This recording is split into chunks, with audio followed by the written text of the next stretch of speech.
పెట్టుకుని తండ్రి అయ్యా మరి యోహాను తండ్రి తెలియజేసిన నాయన మరి కన్న వాటిని ఉన్న వాటిని జరగబోయే వాటిని తండ్రి విన్న వాటిని తండ్రి ప్రభా ఎలాగో వివరించి వచ్చావు దేవ తండ్రి ప్రభా లోకం అంటే తండ్రి ప్రభా అయ్యా మనుషులకి స్పష్టంగా నీ దాసుల ద్వారా మాట్లాడి తెలియజేసిన విధానానికి వందనాలు ప్రభా అవును దేవ తండ్రి ప్రభా ఇన్ని రోజులు తండ్రి అయ్యా ఆస్తిని బట్టు అంతస్తుని బట్టు అయ్యా శరీరాన్ని బట్టు తండ్రి ప్రభా నాకున్న వస్త్రం బట్టు నా కుమారులను బట్టు అయ్యా దేవా ఎంతో అతిశయపడబడిన తండ్రి ప్రభా అయ్యా క్షమించండి తండ్రి సన్నిధిలో దేవా అవును తండ్రి దేవుడు అంటే నిరీక్షణ తండ్రి ప్రభా నీ దాసుని పెట్టుకుని స్పష్టంగా మీరు మాట్లాడుతూ వచ్చినారు తండ్రి ప్రభా దేవ మీ స్తోత్రం వందనాలు ప్రభా ఎంత గొప్ప దేవుడి తండ్రి ప్రభా ఒక మనిషినికి తండ్రి ప్రభా నాయన 100 గొర్రెలు ఉండిన తండ్రి అయ్యా 99 తండ్రి ప్రభావం అయ్యా ఒక గొర్రె తప్పిపోయిన తండ్రి 99 విడిచి నేను అడవిలో విడిచి తండ్రి ఒక్కటి వెతకడానికి అయ్యా ఎలా వెళ్తాడో కాపరి తండ్రి పాపినైనా నన్ను తండ్రి అయ్యా వ్యక్తి రక్షించడానికి మనుషు కుమారుడు వచ్చిన దేవుడికి తండ్రి ప్రభా నా దేవా నా రక్షకుడు తండ్రి ప్రభా నువ్వు ఎంత గొప్ప దేవుడి తండ్రి మహిమగల దేవుడి తండ్రి ప్రభా అయ్యా తండ్రి పరలోకం నుండి తండ్రి మనుషు కుమారుడిని రక్షించిన తండ్రి రక్షించడానికి వచ్చిన తండ్రి నీ స్తోత్రములు ప్రభా అవును తండ్రి ప్రభా దేవుడు లేఖను స్పష్టంగా తెలియజేసిన తండ్రి ప్రభా దేవుడు లోకము ఎంతో ప్రేమించను కాగా తన అద్వితీయ కుమారునిగా పుట్టిన వాని విశ్వాసం ఉంచువాడు నశింపక నిత్య జీవం పొందినట్టు తండ్రి ప్రభా మాకు ఆయన అనుగ్రహించిన దేవా మీ స్తోత్రములు తండ్రి ప్రభా అయ్యా నీ కుమారుని తండ్రి ప్రభా మాకు అయ్యా దయచేసిన దేవుడిని తండ్రి మీ స్తోత్రములు తండ్రి అవును తండ్రి లోకాన్ని బట్టి తండ్రి ఎన్నో సాధించేవాడు నేను తండ్రి ప్రభా అవును తండ్రి లేఖం సెలవుకునే తండ్రి ప్రభా ఎవడైనా తండ్రి స్త్రీని ప్రేమించిన తండ్రి అయ్యా మరి దేవుడు ప్రేమించాడు అయ్యా దేవుని ప్రేమించిన వాడు తండ్రి ప్రభా మరి స్త్రీని ప్రేమించండి అవును తండ్రి ఎవడైనా లోకము ప్రేమించిన వాళ్ళు తండ్రి ప్రేమ స్పష్టంగా మీరు మాట్లాడుతూ వచ్చిన విధానానికి వదనాలు తండ్రి ప్రభా ఇప్పటికైనా తండ్రి దోషం ద్వారా తండ్రి ఎన్నో తండ్రి మర్మములు తండ్రి కూడా చాలా తెలియజేస్తున్నందుకు వదనాలు తండ్రి ప్రభా అయ్యా లోకం ఏమైందో తండ్రి ప్రభా లోకాన్ని బట్టి తండ్రి శ్రీకుడు ఏమైతాడో కూడా స్పష్టంగా మీరు తెలియజేసుకోవాల్సిన విధానానికి వదనాలు తండ్రి ప్రభా అయ్యా ఘనమైన దేవ మహాపరిశుద్ధుడైన తండ్రి మీ వందనాలు స్తోత్రములు తండ్రి ప్రభా అవును దేవా లోకమంతే తండ్రి రక్షణ లేక దేవా తండ్రి పనులను బట్టి తండ్రి అయ్యా తండ్రి బిజీ లైఫ్ లో గడుపుతున్నారు తండ్రి ప్రభా అయ్యా మరణిస్తే ఒక రోజు తండ్రి ప్రభా నిత్య నరకానికి పాత్రలు అవుతున్నారు దేవా అవును తండ్రి తండ్రి ప్రార్థిస్తున్నాం తండ్రి జ్ఞాపకం చేసుకోండి యేసుక్రీస్తు ప్రభా ఆ దేవా నా రక్షకుడు తండ్రి ప్రభా అయ్యా దేవా తండ్రి ప్రభా నాయన మరియు 99 మంది అయ్యా సునీతి పరులు తండ్రి ప్రభా నాయన మారు మనసు పొందడం కంటే గొప్ప పాపి మారు మనసు పొందితే తండ్రి పరలోక రాజ్యంలో సంతోషమను తండ్రి ప్రభా అవును దేవ తండ్రి ప్రభా మరి మేము ఎలా ఉన్నామో తండ్రి ప్రభా మాకు తెలియజేసిన విధానానికి వందనాలు తండ్రి ప్రభా అవును తండ్రి మాకు ఇచ్చిన బాధ్యత మేము నెరవేరుస్తున్నామో లేదో తండ్రి ప్రభా అను దినము తండ్రి మాతో మాట్లాడమని అడుగుతున్నాం తండ్రి ప్రభా అయ్యా నీ కృపను తండ్రి నీ నూతన వాస్యం తండ్రి ప్రభా అను దినము మహిళ చూపుతున్న దేవా మీకు స్తోత్రములు వందనాలు తండ్రి ప్రభా అవును దేవ తండ్రి ప్రభా ఎన్నోసార్లు తప్పిపోయిన గొర్రె వంటి వాడని ఉన్నాను తండ్రి ప్రభా అవును తండ్రి కేవలం తప్పిపోవడానికి తండ్రి కారణము తండ్రి ప్రభా అయ్యా కాపుని వెంబడించకపోవడం తండ్రి ప్రభా అవును తండ్రి సొంత ఆలోచనలు కలిగి సొంత తలంపుల నుండి తండ్రి ప్రభా తప్పిపోవడమే దేవా తండ్రి ప్రభా మీరు మాట్లాడుతూ వస్తున్న విధానానికి వందనాలు తండ్రి ప్రభా అవును తండ్రి ఒకవేళ తండ్రి ఈ లోకం అనే అడవిలోనే తప్పిపోయిన తండ్రి అయ్యా నేను నడిచినప్పుడు తండ్రి ప్రభా దృష్టి ముఖంలో పడేవాడిని తండ్రి ప్రభా కానీ దేవా తండ్రి ప్రభా నా దేవా నా రక్షకుడా అయ్యా మరి నన్ను వెతికి రక్షించిన నా తండ్రి నా మంచి కాపరి వేణో దేవా మీకు స్తోత్రములు తండ్రి ప్రభా మీ వందనాలు ప్రభా అయ్యా తండ్రి ప్రభా నువ్వు అయ్యా విధమైన ద్రాక్షావళి తండ్రి ప్రభా నా దేవా నా రక్షకుడా తండ్రి ప్రభా నీ ద్రాక్షావళిని మీరు తీయగలను తండ్రి ప్రభా ఎవడు నా యందు నిలిచి ఉండడం ఎవరి యందు నేను నిలిచుండడం వాడు బహుగా ఫలించడం తండ్రి లేక స్పష్టంగా తెలియజేసిన తండ్రి ప్రభా నాకు వేరుగా ఉండి మీరు ఏమి చేయలేరని స్పష్టంగా మీరు మాట్లాడుతున్నారు తండ్రి ప్రభా నా దేవా నా రక్షకుడా తండ్రి మీకు వందనాలు స్తోత్రములు ప్రభా అవును తండ్రి ప్రభా మరి మేము అంత్య దినంలో ఉన్నాం తండ్రి ప్రభా అపాయకరమైన కాలంలో వచ్చును కనుక మీరు స్వస్థ బుద్ధి గల వారి ప్రార్థన చేయడం మెలుగుగా ఉన్నాను తండ్రి ప్రభా మా ఆత్మలు తండ్రి అయ్యా మేలుకో దయచేయండి తండ్రి ప్రభా నా దేవా నా రక్షకుడా తండ్రి ప్రభా పెళ్లి కుమారుడు విందు నుండి తండ్రి అయ్యా వచ్చినప్పుడు గడియ కొట్టినప్పుడు తండ్రి అయ్యా ఆయన కోసం వెయిటింగ్ చేయడానికి తండ్రి అలాగే మనుషులు ధనిలను తండ్రి ప్రభా అవును దేవ తండ్రి ప్రభా ఆయన 1వ జామున రావచ్చు 2వ జామున రావచ్చు 3వ జామున ఏ జామున వచ్చిన తండ్రి ఎవరైతే తండ్రి మరి వెలుగు ఉంటారో వాళ్ళని తీసుకొని పోతాడని అన్నావు తండ్రి వాళ్ళ ధనిలు అన్నావు తండ్రి ప్రభా అవును తండ్రి ప్రభా ఈ లోకంలో మీరు ఇచ్చిన రక్షణ బట్టి మీకు వందనాలు తండ్రి ప్రభా అయ్యా దేవ మీకు స్తోత్రములు తండ్రి ఉచితం ఇచ్చిన తండ్రి మీకు స్తోత్రములు తండ్రి మా కొరకే తండ్రి కల్వరిశిలో తండ్రి అయ్యా సర్వ మానవాళి కొరకే తండ్రి ప్రభా శాపం మరణము తండ్రి నుంచి అయ్యా బిడ్డలు దయచిన దేవ మీకు స్తోత్రములు తండ్రి ప్రభా అవును దేవా, గొప్ప దేవుడా, రక్షకుడు తండ్రి ప్రభా, ఎరగక తండ్రి ఎన్నోసార్లు తండ్రి అయ్యా నా సొంత ధనం ప్రభావం తప్పిపోయేవాడిని ఉన్నాను తండ్రి ప్రభా. నా దేవా నా రక్షకుడు తండ్రి ప్రభా, అయ్యా మీరు మీ దాసులు పెట్టుకునే తండ్రి, నా దేవా నా రక్షకుడు తండ్రి ప్రభా, అయ్యా నూతన ప్రేమ ఎపిస్లో రాసిన పత్రికలో తండ్రి తెలియజేసిన విధానానికి స్తోత్రం వందనాలు తండ్రి ప్రభా. నా దేవా నా తండ్రి నా రక్షకుడు తండ్రి ప్రభా, అయ్యా విధేయులు తండ్రి ఎలాగో జీవించాలో తండ్రి ప్రభా, ఎలా నడవాలో తండ్రి ప్రభా, అయ్యా మీ దాసుని పెట్టుకుని తండ్రి ప్రభా, సత్యవాక్యములు తండ్రి నా దేవా నా రక్షకుడు తండ్రి ప్రభా బోధిస్తూ తండ్రి ప్రభా, అయ్యా తండ్రి మేము తెలుసుకుంటున్న విధానం మీకు వందనాలు తండ్రి. ఘనమైన దేవ మహాపరిశుద్ధుడు తండ్రి మీ స్తోత్రములు తండ్రి ప్రభా. అవును దేవ తండ్రి ప్రభా, ముఖ్యంగా తండ్రి మీ సన్నిధిలో తండ్రి మీరు ఏర్పాటు చేసుకున్న తండ్రి అయ్యా దేవ తండ్రి మందిరానికి వందనాలు తండ్రి ప్రభా. గొప్ప దేవుడు రక్షకుడు తండ్రి ప్రభా. అవును దేవ తండ్రి ప్రభా, ఆయా మహిమనికి రావాల్సి ఉన్న తండ్రి ప్రభా, రక్షకుడు తండ్రి మీ స్తోత్రములు తండ్రి ప్రభా. అయ్యా ఘనమైన దేవ మహాపరిశుద్ధుడు తండ్రి, నా దేవా నా రక్షకుడు తండ్రి ప్రభా మీ స్తోత్రం వందనాలు తండ్రి ప్రభా. మా యొక్క కృపను బట్టి మీ స్తోత్రములు తండ్రి ప్రభా. అవును దేవ తండ్రి ప్రభా, మరి ఈ రోజు ఈ దాసు నిలబెట్టుకుని తండ్రి మీరు ఏమైనా మాట్లాడుచున్నారో తండ్రి ప్రభా, అయ్యా మా హృదయాలు వెలిగిస్తున్న ప్రకారం వందనాలు తండ్రి ప్రభా. ఆ వాక్యాన్ని విని తండ్రి ప్రభా మీరు ధ్యానించులాగా తండ్రి ప్రభా నెమరు వేసుకునే విధానాన్ని దయచేయండి తండ్రి ప్రభా. అవును తండ్రి సంపూర్ణంగా క్రీస్తున్న వాక్యం మన హృదయంలో నిలిచిపోయేయండి తండ్రి ప్రభా. మేము లోకాన్ని జయించగలుగుతాం తండ్రి. అప్పుడే దేవా మీ స్తోత్రం తండ్రి. ఆ లోకంలో ఉన్న తండ్రి నా దేవ నా రక్షకుడు తండ్రి ప్రభా, ప్రేమింపకుండా తండ్రి ఎలాంటిదైనా తండ్రి ఏమైనా తండ్రి ప్రభా, కేవలం తండ్రి మా ఫోకస్ నా ఫోకస్ ముఖ్యంగా తండ్రి ప్రభా నీ కొరకు ఏకం పెట్టుకున్న వారు సాయం చేయమని నా యేసుక్రీస్తు నామములో ప్రార్థించి స్తుతి పెట్టుకున్నాను తండ్రి.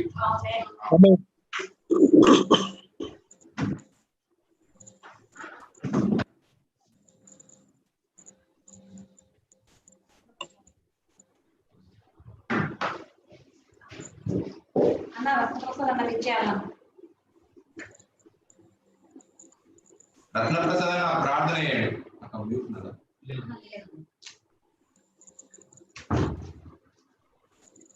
ప్రేమగల తండ్రి, కృపగలైన మా ప్రభువు రక్షకుడు యేసుక్రీస్తు వారి పరిశుద్ధ నామములో పోయినైనా ఈ యొక్క సాయంకాల సమయంలో మీ ప్రార్థనలు కూడుకుని ప్రభావం స్తుతించి ఆరాధించి కనపరిచి ప్రార్థించుకుంటకు పోయినైనా మీ యొక్క వాక్యం ధ్యానించుకుంటకు ప్రభా మంచి సమయం మీరు మాకు దయచేశారు. మీకు ఎన్నో వందల స్తోత్రాలు చెల్లించుకున్నాం తండ్రి.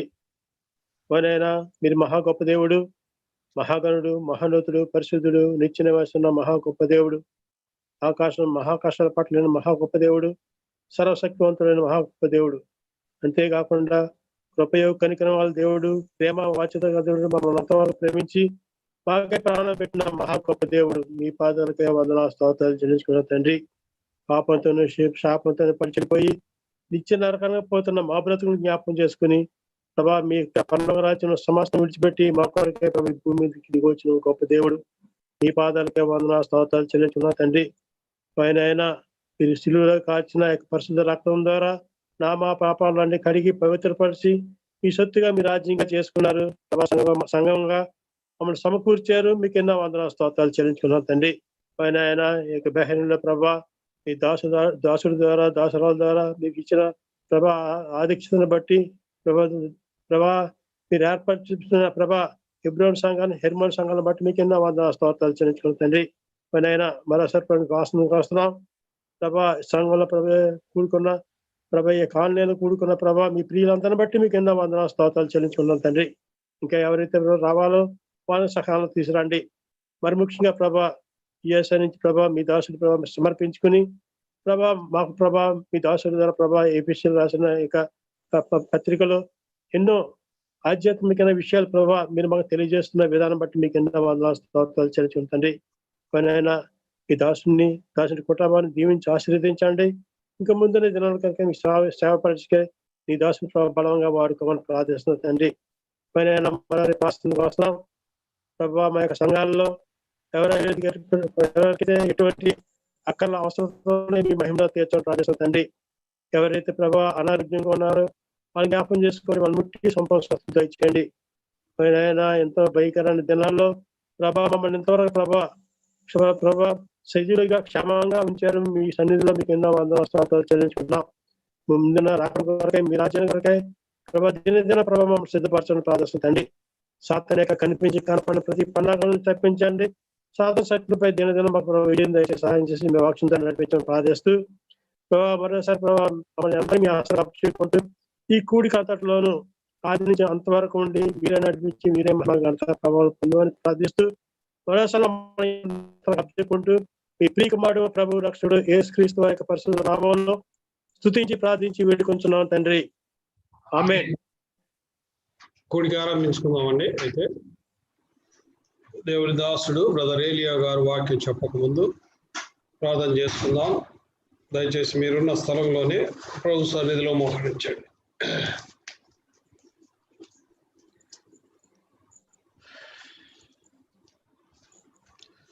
ప్రేమగల పరలోకపు తండ్రి, ఘనమైన దేవా, నీకు వందనాలు స్తోత్రాలు చెల్లిస్తూ ఉన్నాం.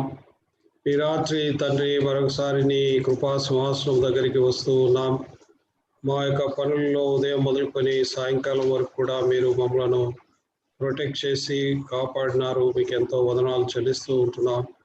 దేవా, మీరు మా జీవితంలో నాయన ఆయుష్ను పొడిగించారు తండ్రి. నీకెంతో వందనాలు. ఈ లోకంలో సజీవ సంఖ్యలో ఉంచి ఆరోగ్యం ఇచ్చి ఆయన పోషిస్తూ సంరక్షిస్తూ ఉన్నారు. మీకు ఎంతో వందనాలు చెల్లిస్తూ ఉంటున్నాం. దయగల తండ్రి, ఈ యొక్క బహ్రెయిన్ రిఫా ప్రాంతంలో మీరు ఏర్పాటు చేసుకున్న ఈ హెర్మోన్ సంఘాలను బట్టి హెర్మోన్ హిద్దులో ఏర్పాటు చేసుకున్నారు. మీకు ఎంతో వందనాలు. దయగల దేవ, ఈ యొక్క సంఘాన్ని క్రీస్తు బండ మీద మీరు కట్టుచు ఉన్నందులకై స్తోత్రాలు. సంఘం యొక్క సరిహద్దులను మీరే విస్తరింప చేయండి దేవా. ఈ పాండమిక్ సిచ్యువేషన్లో కూడా దైవదాసుల ద్వారా ప్రభా మేము వాక్యం విని మా జీవితాల్లో మేలు పొందుటకు మాకు ఇస్తున్నటువంటి ఆధిక్యతను బట్టి నీకు వందనాలు.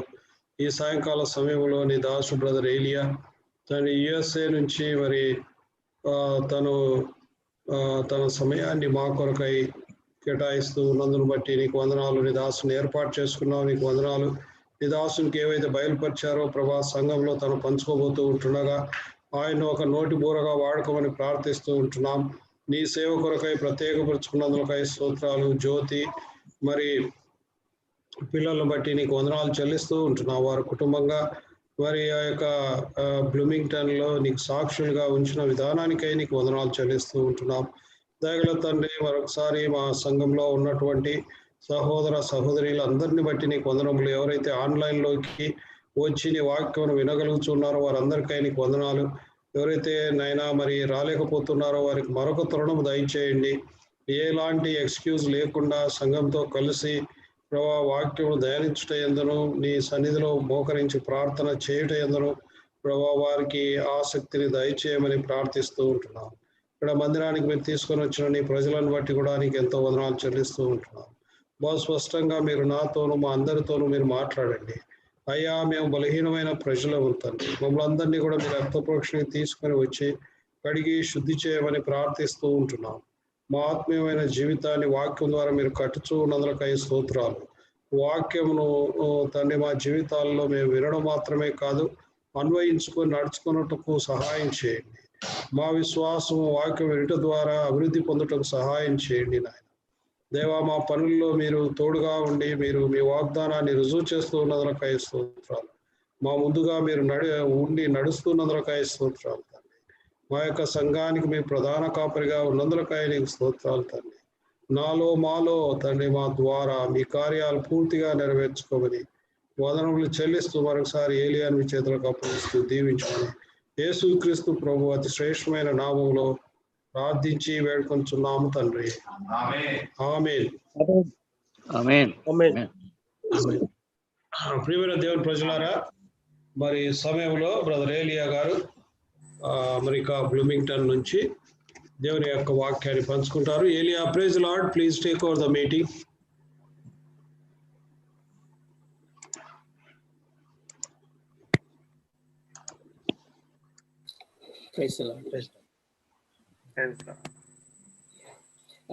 ఒకసారి మీకు వీలైతే హోస్ట్ ఎనేబుల్ చేస్తారా?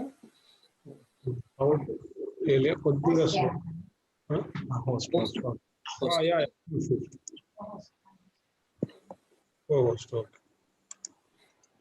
ప్రభు నామంలో మరొకసారి చేరి వచ్చిన వారందరికీ శుభములు తెలియజేస్తూ ఉంటున్నాం.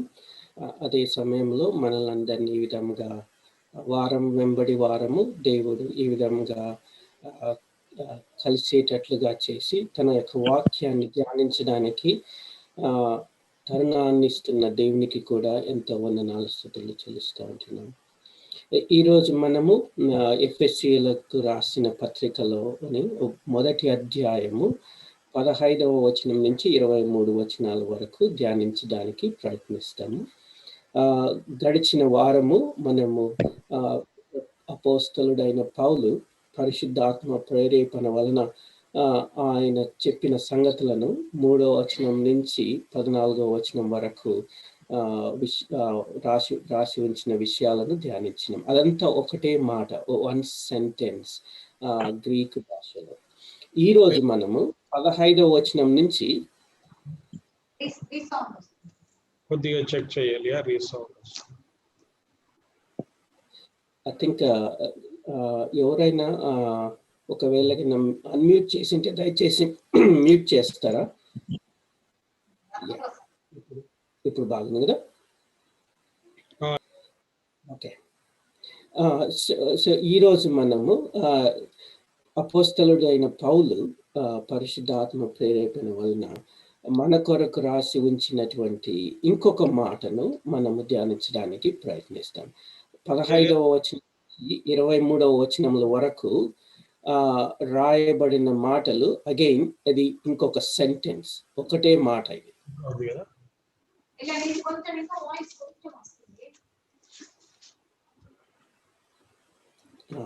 just to please check it.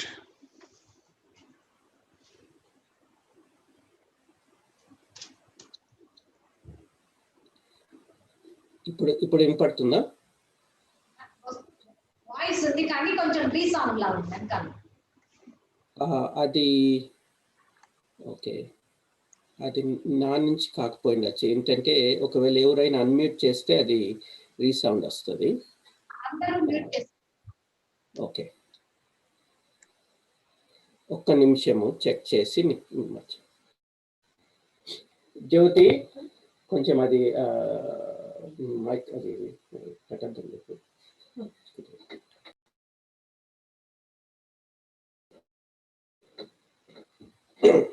Okay, ఇప్పుడు బాగానే వినపడుతుందా?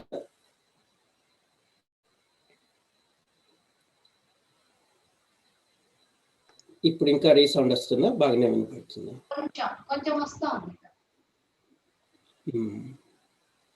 ఇక్కడైతే వేరే సౌండ్స్ ఏం లేవు మరి.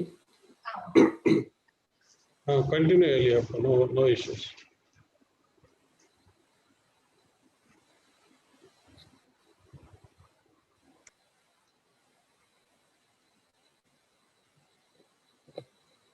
ఓకే, ఈరోజు మనము 15వ వచనం నుంచి 23వ వచనముల వరకు రాసి ఉంచినటువంటి 2వ మాటను ధ్యానించడానికి ప్రయత్నిస్తాం. 2వ మాట ఇది అంతా ఒకటే సెంటెన్స్ అన్నమాట, ఒకటే మాట. అపోస్తలుడైన పౌలు రాసి ఉంచినటువంటి మాట. Thank you brother Rajesh. ఒకవేళ రీసౌండ్ వస్తే మళ్ళీ చెప్పండి. ఓకే, సో ఈ మాటను మనం ధ్యానించే ముందు గడిచిన వారము మనము అనేకమైన విషయాలను తెలుసుకొని ఉన్నాము కదా. ఆ విషయాలలో ఎవరికైనా ఏమైనా ప్రశ్నలు ఉన్నాయా అనేది ఉంటే దయచేసి అడగండి. తద్వారా మనము ఈరోజు ధ్యానించే వాక్య భాగంలోకి వెళ్దాం.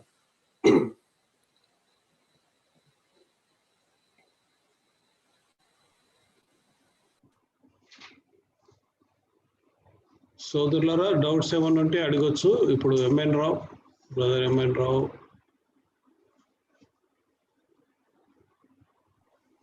బ్రదర్ ప్రేజలాడండి.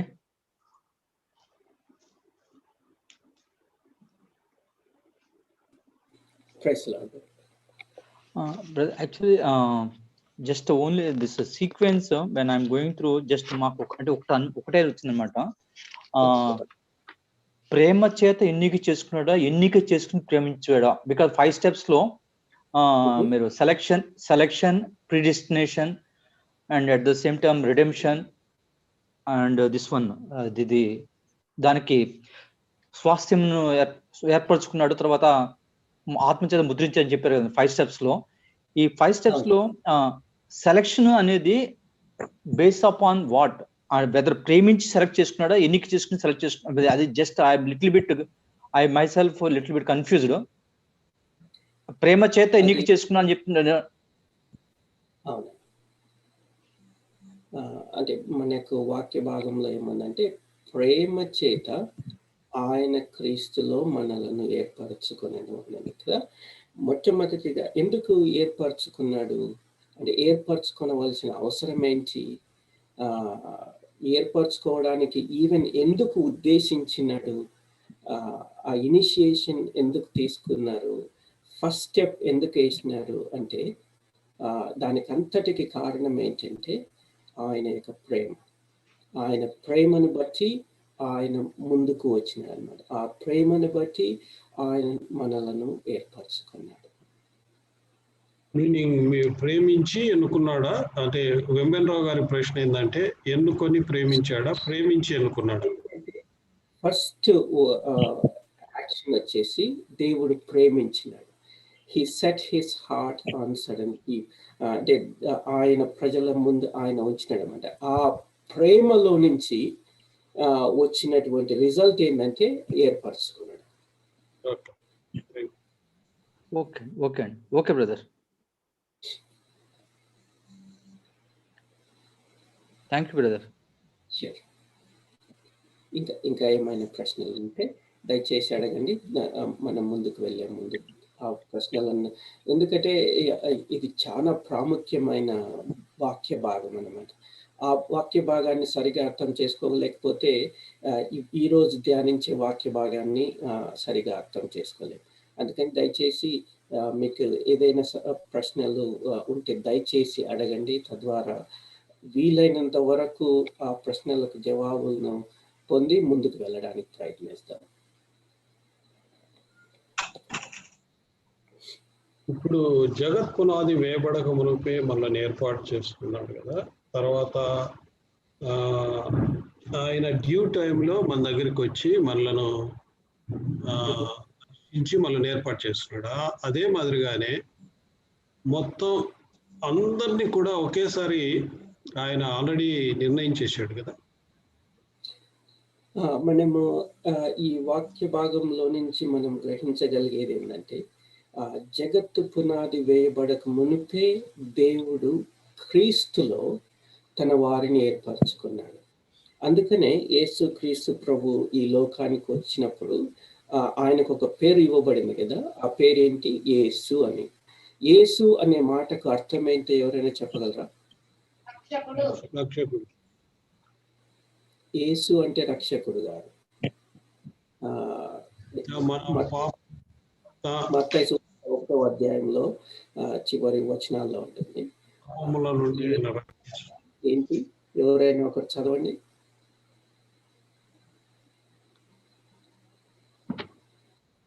రక్షకుడు అనేది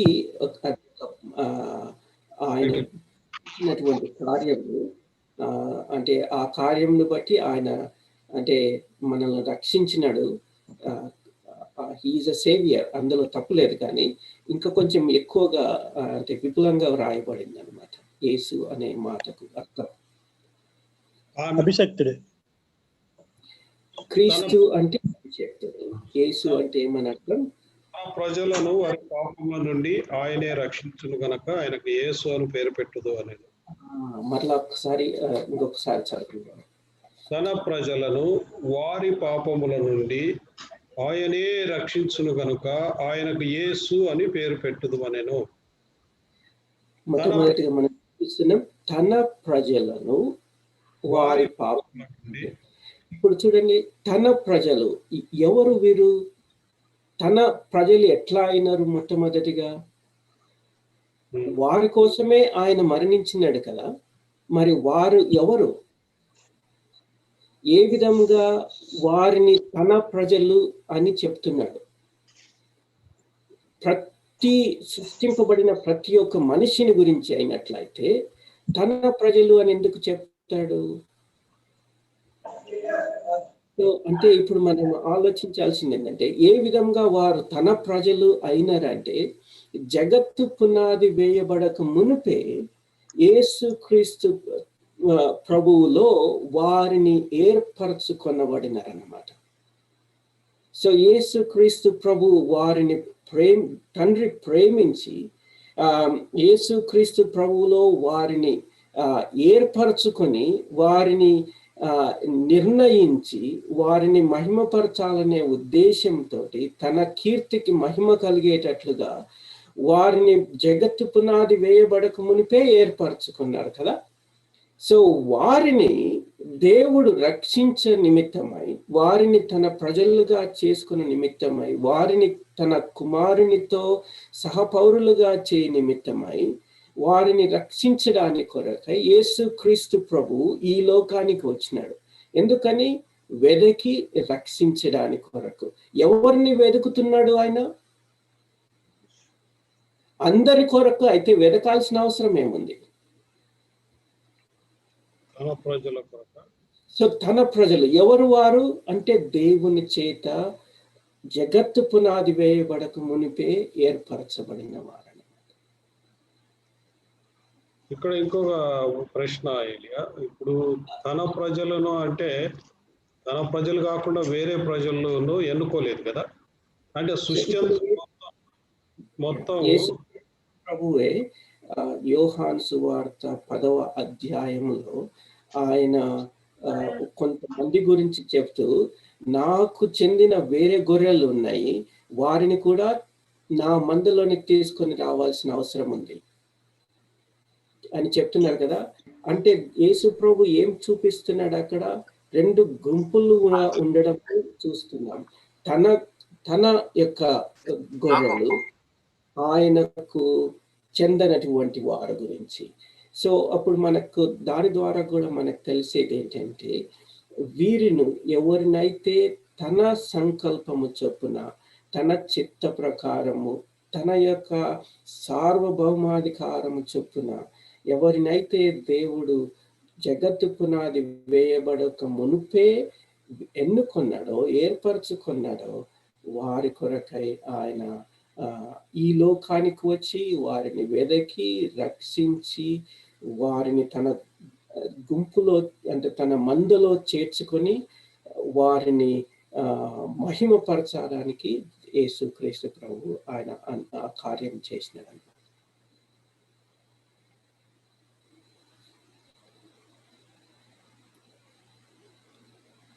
ఈ విషయాన్ని గురించి ఇంకా కొంచెం ముందుకు వెళ్తే మనకు 2వ అధ్యాయంలో 3వ అధ్యాయంలోనికి వచ్చినప్పుడు ఇంకా కొంచెం స్పష్టంగా తెలుస్తుంది.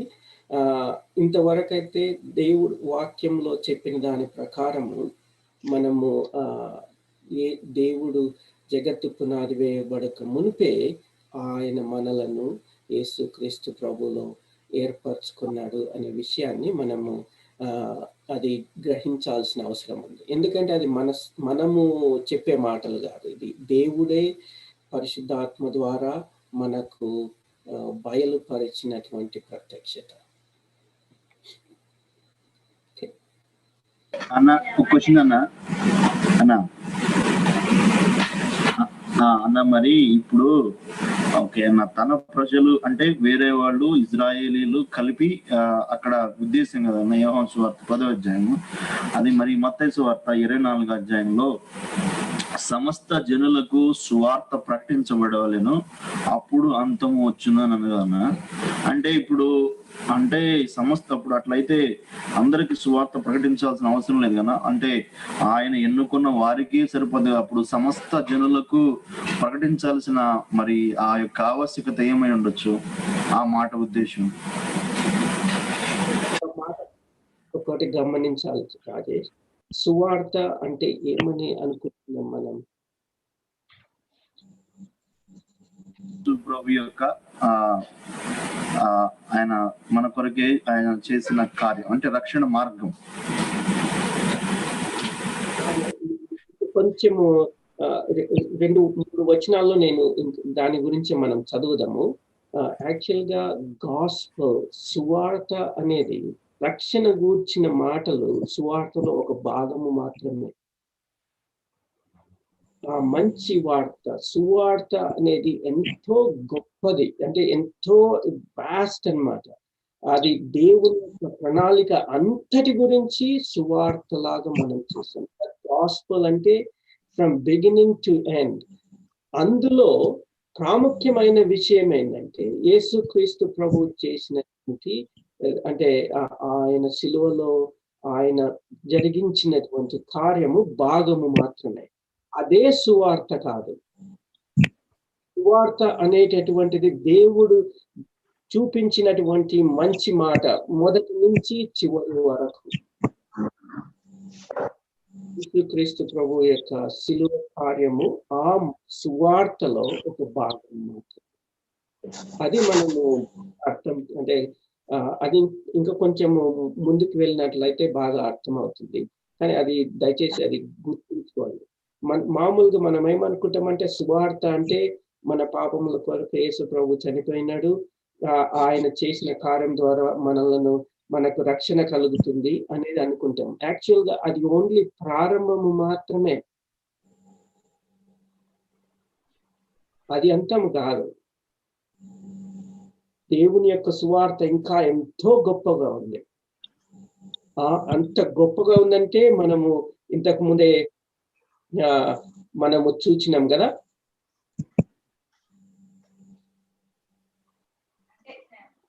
ఒకవేళ కన్నా మీరు రాస్తా ఉంటే దయచేసి దీని మీద రాయద్దు. ఓకే,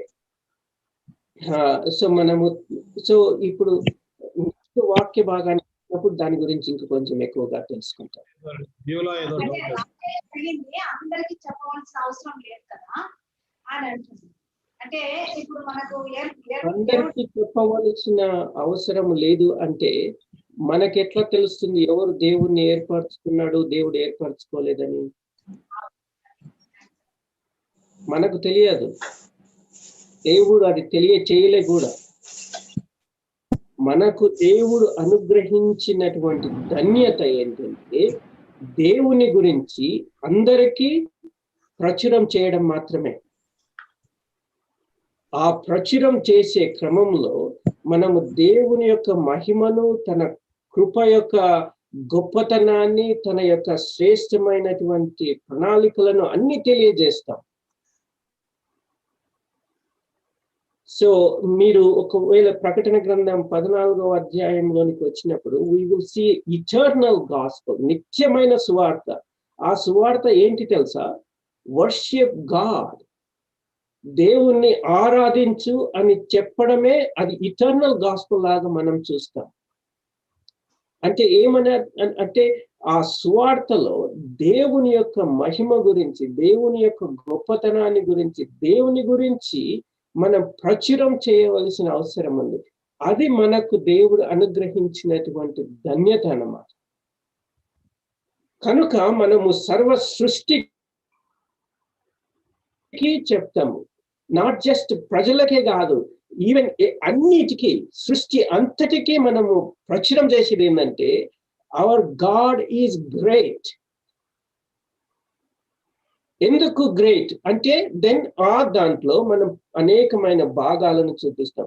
ఎందుకు ఆయన మహిమ కలిగిన దేవుడు అంటే ఆయన రక్షించినాడు, ఆయన మనలను ఏర్పరచుకున్నాడు, ఆయన మనలను మార్పు చెందిస్తున్నాడు, ఆయన మనలను ఒక మహిమకరమైన విషయముగా మహిమలోనికి తీసుకొని వస్తున్నాడు.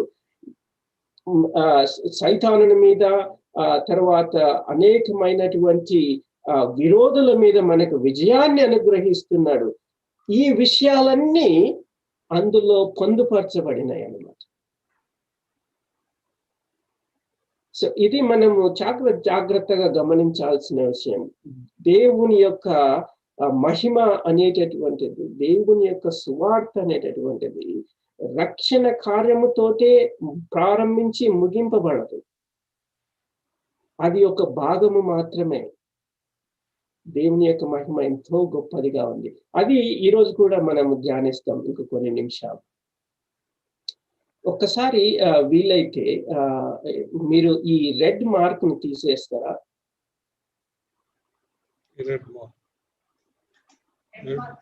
రెడ్ మార్క్ తీసే. ఓకే,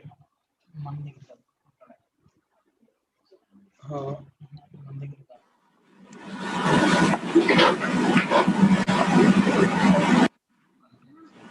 అది సారీ అన్న, నేనే ఇట్లా అన్నా, రెడ్ మార్క్ వచ్చింది, అది ఎట్లా తీసేయాలో తెలియట్లేదు అన్న.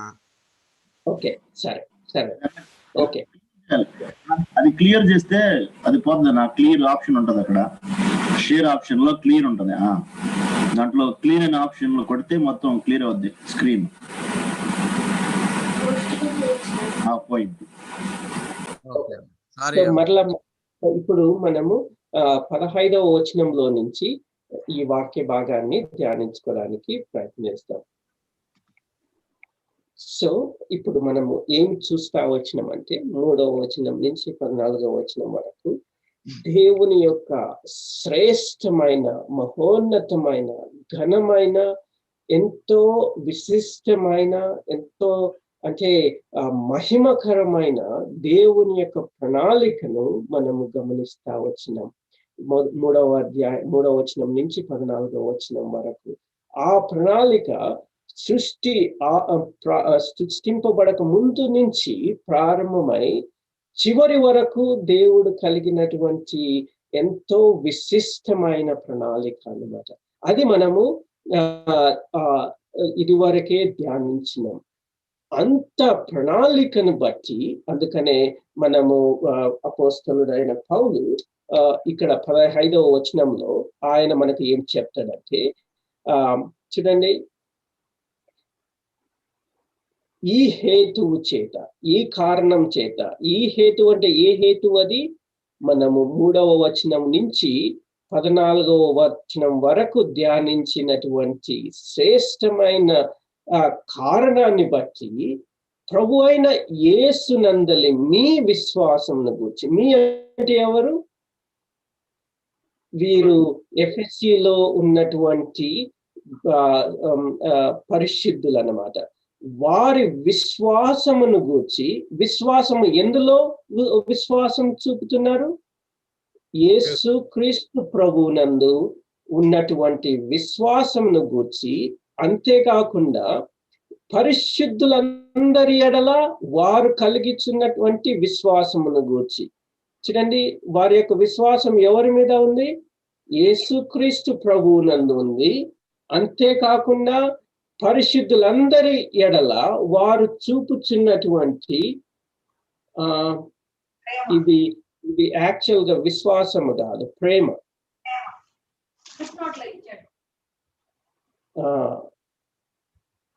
సో ప్రేమను గూర్చి పౌలు విన్నప్పటి నుంచి, సో పౌలు ఈ పత్రిక రాసే టయానికి ఎక్కడ ఉన్నాడంటే రోమా పట్టణంలో ఉన్నాడు.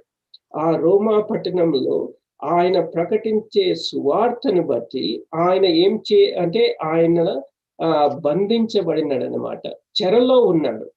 చెరలో ఉన్న పౌలుకు యేసుక్రీస్తు ప్రభువునందలి ఎఫెసీలో ఉన్నటువంటి పరిశుద్ధుల విశ్వాసాన్ని గూర్చి, ఇతర పరిశుద్ధుల పట్ల వారు చూపుచున్న ప్రేమను గూర్చి తెలియజేయబడింది అన్నమాట. ఆయన విన్నాడు.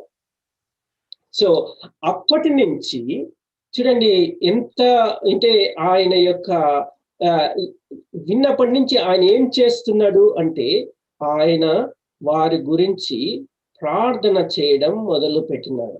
ఈ ప్రార్థన చేయడంలో దేవుణ్ణి మహిమపరుస్తున్నాడు, వారి కొరకు ప్రార్థన చేస్తున్నాడు, దేవుణ్ణి స్తుతిస్తున్నాడు అన్నమాట. ఎందుకు పౌలు, ఎందుకు మీరు దేవుణ్ణి ఆరాధిస్తున్నారు, స్తుతిస్తున్నారు, వారి కొరకు ప్రార్థిస్తున్నారు అని మనము ఒక ప్రశ్న అడిగినట్లయితే పౌలు ఈ విధంగా మనకు జవాబును చెప్పేవాడుగా ఉన్నాడు. ఆ విషయాన్ని మనము 16వ వచనం నుంచి 23వ వచనం వరకు మనము గమనించవచ్చు అన్నమాట. సో మొట్టమొదటిగా మనము అపోస్తలుడైన పౌలు ఎవరి గురించి ఈ ప్రార్థన చేస్తున్నాడు అనే విషయాన్ని మనం గమనించాల్సిన అవసరం ఉంది. ఎవరి గురించి చేస్తున్నాడు? మీ విషయమా. ఎవరు వీరు? ఎఫెసీలో ఉన్నటువంటి పరిశుద్ధులు. ఎందుకొరకు? వారు విశ్వాసము దేవుని యందు విశ్వాసం ఉంచినారు, పరిశుద్ధుల ఎడల ప్రేమను చూపుతున్నాడు అన్నమాట. సో అటువంటి వారి గురించి అపోస్తలుడైన పౌలు ఏం చేస్తున్నాడు? మానక దేవునికి కృతజ్ఞతాస్తుతులు చెల్లిస్తున్నాడు. ఈ మానక అనేటటువంటి మాట ప్రజెంట్ టెన్స్ లో వాడబడింది. అంటే ఏమని అర్థం అంటే ఆయన ఏదో ఒకసారి చేసి వదిలిపెట్టేయడం కాదు. ఈయన కంటిన్యూస్ గా ఆయన తిరిగి వారి గురించి స్థుతులు చెల్లిస్తా, దేవునికి స్థుతులు చెల్లిస్తా ఉన్నాడు, లేకపోతే వారి గురించి ప్రార్థిస్తున్నాడు. అంతేకాకుండా ఆ మాట దేన్ని తెలియజేస్తుందంటే ఆయన యొక్క హ్యాబిట్, అంటే పూర్వకముగా ఆయన చేసే ప్రార్థనను మనకు తెలియజేస్తుంది అన్నమాట. ఏదో ఒకసారి విన్నాడు, వాళ్ళ కోసం ప్రార్థించినాడు, ఇంకా అంతటితో ఆపేసినాడు అని కాకుండా ఈ మాట ద్వారా మనకి ఏం తెలియచేయబడుతుందంటే ఈయన హ్యాబిచువల్ గా, కంటిన్యూస్ గా, రెగ్యులర్ గా వారి గురించి దేవునికి కృతజ్ఞతాస్తుతులు చెల్లిస్తున్నాడు, వారి గురించి ప్రార్థన చేస్తున్నాడు, వారి గురించి దేవుణ్ణి మహిమపరుస్తా ఉన్నాడు అన్నమాట. ఇప్పుడు మనం అడుగుదాం, దేవునికి ఎందుకు మీరు ఈ విధంగా తెలియచేస్తున్నారు, ఎందుకు చేస్తున్నారు అనే విషయాల గురించి మనం చూద్దాం. చూడండి 17వ వచనంలో, మరియు అంతేకాకుండా మీ మనోనేత్రములు, ఎవరు వీరు? ఎఫెసీలో ఉన్నటువంటి పరిశుద్ధులు. వారికి ఏమైంది? మనోనేత్రములు వెలిగింపబడినాయి అన్నమాట. మనోనేత్రములు వెలిగింపబడాలి అంటే దాని ముందర ఏమైండాలి? ఒక సమయంలో ఆ మనోనేత్రములు వెలిగింపబడలేదు, కానీ ఇప్పుడైతే వెలిగింపబడినాయి. ఆ వెలిగింపబడినందున వారు దేవుని యందలి విశ్వాసాన్ని కలిగి ఉన్నారు, పరిశుద్ధుల యందరి ప్రేమను కూడా వారు కనుపరుస్తున్నారు అన్నమాట. అంతేకాకుండా వారు ఏమి గమనించినారు? ఆ వెలిగింపబడినందున, లేకపోతే ఎన్లైటన్ చేయడం వలన, చూడండి ఏమి గమనించినారో చూద్దాం మనం. వారు ప్రత్యేకంగా ఏం చూస్తున్నామో. అంతేకాకుండా మనము ఇంకొక మాటను కూడా చూడాలన్నమాట. ఈ వెలిగింపబడినందున అని ఉంది కదా, అది మనకు ఇంగ్లీష్ లో లేకపోతే గ్రీక్ భాషలో మనం ఏం చూస్తామంటే ఏ విధంగా వెలిగింపబడినవి అంటే పరిశుద్ధాత్మ దేవుని ద్వారా వెలిగింపబడినవి. అది మనకు ఎక్కడ ఉంది తెలుగులో?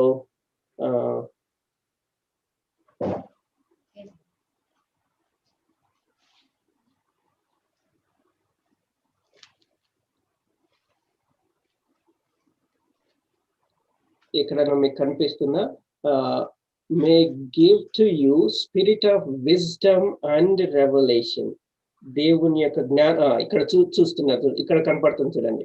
ఈ మనోనేత్రాలు ఎందుకు వెలిగింపబడినాయి అంటే ఇక్కడ చూసినారా? మీకు జ్ఞానమును ప్రత్యక్షతను గల, తెలుగులో మనస్సు అనింది కదా, ఇది మనస్సు కాదండి, ఇది ఆత్మ. ఏమైనా ఫుట్ నోట్స్ లో ఉన్నాయా ఆ మాటను? ఆత్మ అనుగ్రహించడం ద్వారా. ఈ ఆత్మ ఎవరు అంటే పరిశుద్ధాత్మ.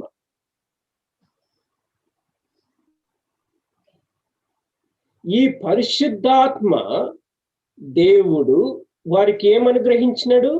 జ్ఞానాన్ని అనుగ్రహించినాడు. అంతేకాకుండా ప్రత్యక్షతను అనుగ్రహించినాడు. ప్రత్యక్షత అంటే ఏమని అర్థం? రెవల్యూషన్. రెవల్యూషన్ అంటే ఏమని అర్థం? ఇంతకు ముందు ఆ విషయాలు అవి అంటే హిడెన్ అయినాయి, అంటే అవి కనిపించకుండా ఉన్నాయి. కానీ ఇప్పుడేం జరుగుతుంది? పరిశుద్ధాత్మ దేవుడు వాటిలను ప్రత్యక్షపరిచినాడు అనమాట, బయలుపరుస్తున్నాడు అనమాట. సో అందును బట్టి ఈయన ఏం చేస్తున్నాడు? దేవుడు, పరిశుద్ధాత్మ దేవుడు అనుగ్రహించిన ఈ జ్ఞానము అంటున్నారు కదా, ఈ జ్ఞానము ఇది అనుభవపూర్వకమైన జ్ఞానము కాదు, దేవుడు తెలియచేసినటువంటి జ్ఞానము. అనుభవపూర్వకమైన జ్ఞానము మనము 3వ అధ్యాయంలో నుంచి, మనం 4వ అధ్యాయంలో నుంచి చూస్తాం. కానీ ఇప్పుడు ఉన్నటువంటి జ్ఞానం ఏంటంటే దేవుని గుర్చినటువంటి జ్ఞానము, ప్రత్యక్షపరచబడినటువంటి జ్ఞానము, revealed wisdom, knowledge of God అన్నమాట. ఇది మనము కొంచెముగా మనం ఎక్కడ చూసినాం? 3వ వచనంలో నుంచి 14వ వచనముల వరకు కూడా మనము ఆ యొక్క జ్ఞానాన్ని మనం చూచినామన్నమాట. సో పరిశుద్ధాత్మ దేవుడు అనుగ్రహించినటువంటి ఈ జ్ఞానము ప్రత్యక్షత వలన మనకి ఏమి చేయబడినాయి? మన నేత్రములు వెలిగింపబడినందున ఆ పరిశుద్ధాత్మ దేవుడు చెప్పిన వాటిని మనము అర్థం చేసుకోగలిగే స్థితిలోనికి వస్తున్నాం అన్నమాట. మనం అడగవచ్చు, ఏంటి ఈ ప్రత్యక్షత, ఏంటి ఈ జ్ఞానము, దేని గురించి పరిశుద్ధాత్మ దేవుడు మనకు అనుగ్రహిస్తున్నాడు అంటే, ఇప్పుడు చూడండి మనం అది చూస్తాం. ఏంటంటే మొట్టమొదటిగా ఆ విషయాలని తెలుసుకోవాలి అని అపోస్తులుడైన పౌలు ఏం చేస్తున్నాడు? ఆయన యొక్క ప్రార్థనల యందు వారిని గూర్చి విజ్ఞాపన చేస్తున్నాడు అన్నమాట. ఇప్పుడు అర్థం చేసుకున్నారు కదా, ఎందుకు దేవుని గురించి స్తుతిస్తూ ప్రార్థిస్తున్నాడు? పరిశుద్ధాత్మ దేవుడు దయచేసినటువంటి జ్ఞానమును, ప్రత్యక్షతను పొంది వారు కొన్ని విషయాలను గ్రహించాలనేది ఆయన యొక్క ప్రార్థన. ఇప్పుడు మనం గమనిద్దాం ఏంటి ఆ విషయాలు అనేటటువంటివి. అది మనము ఇప్పుడు చూద్దాం. 3 విషయాలను మనం చూస్తాం. మొట్టమొదటి ఏంటంటే, మిమ్మును పిలిచిన పిలుపు వల్లనైన నిరీక్షణ ఎట్టిదో. రెండవది, పరిశుద్ధులలో ఆయన స్వాస్థ్యం యొక్క మహిమైశ్వర్యము ఎట్టిదో. ఓకే. మూడవదిగా, క్రీస్తునందు వినియోగపరిచిన బలాతిశయము, అంటే తన శక్తి యొక్క మహాత్యము ఎట్టిదో మీరు తెలుసుకొనవలనని. ఇది ప్రాముఖ్యమైనది కదా. ఎందుకు ప్రార్థన చేస్తున్నాడు? ఆ జ్ఞానము ప్రత్యక్షను అనుగ్రహించడం ద్వారా వారు కొన్ని విషయాలను తెలుసుకోవాలని ప్రార్థిస్తున్నాడు. ఏ విషయాలు అవి? ఈ 3 విషయాలు. ఇప్పుడు అర్థమవుతుంది కదండి. ఇది గనుక మనకు అర్థం చేసుకున్నట్లయితే మనము ప్రార్థించే అపోస్తలుడైన పౌలు వారి పట్ల ప్రార్థించే ప్రార్థనను మనము గమనిస్తాం. చూడండి, మొట్టమొదటిగా ఏంటి అది? మిమ్మును పిలిచిన పిలుపు వల్లనైనా నిరీక్షణ ఎట్లిదో. అగైన్ తెలుగులో దీనిని సరిగ్గా తర్జుమా చేయలేదన్నమాట. దాన్ని నేను ఏ విధంగా అంటే గ్రీక్ భాషలో నుంచి తర్జుమా చేస్తాను. చూడండి, మీకు అనుగ్రహించినటువంటి నిరీక్షణ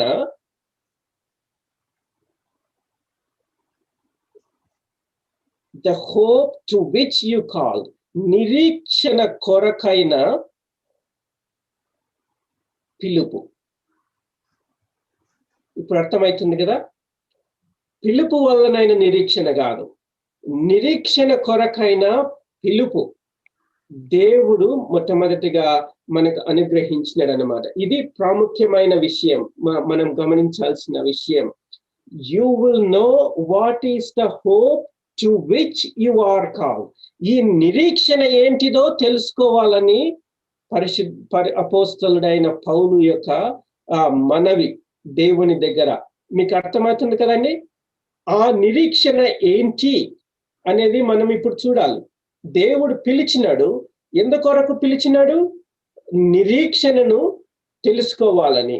ఓకే, ఆ నిరీక్షణ ఏంటి అనేది మనము ఇప్పుడు ఆలోచించవలసినటువంటి విషయం. దాని గురించి మనము ఒక మాట అడగాలి. ఇది ఏదైనా ఒక ప్రత్యేకమైన నిరీక్షణనా, లేకపోతే ఒక కంప్లీట్ హోలిస్టిక్ నిరీక్షణ, హోప్ అనేది మనం చూడాలన్నమాట. దాని కొరకు మనం చూసినట్లయితే ఇంగ్లీష్ లోనైతేనేమో ద అని ఉంటుంది, గ్రీక్ లో కూడా ఈ ఆర్టికల్ ఉంటుంది. ఈ ద అనేది ఏంటండి?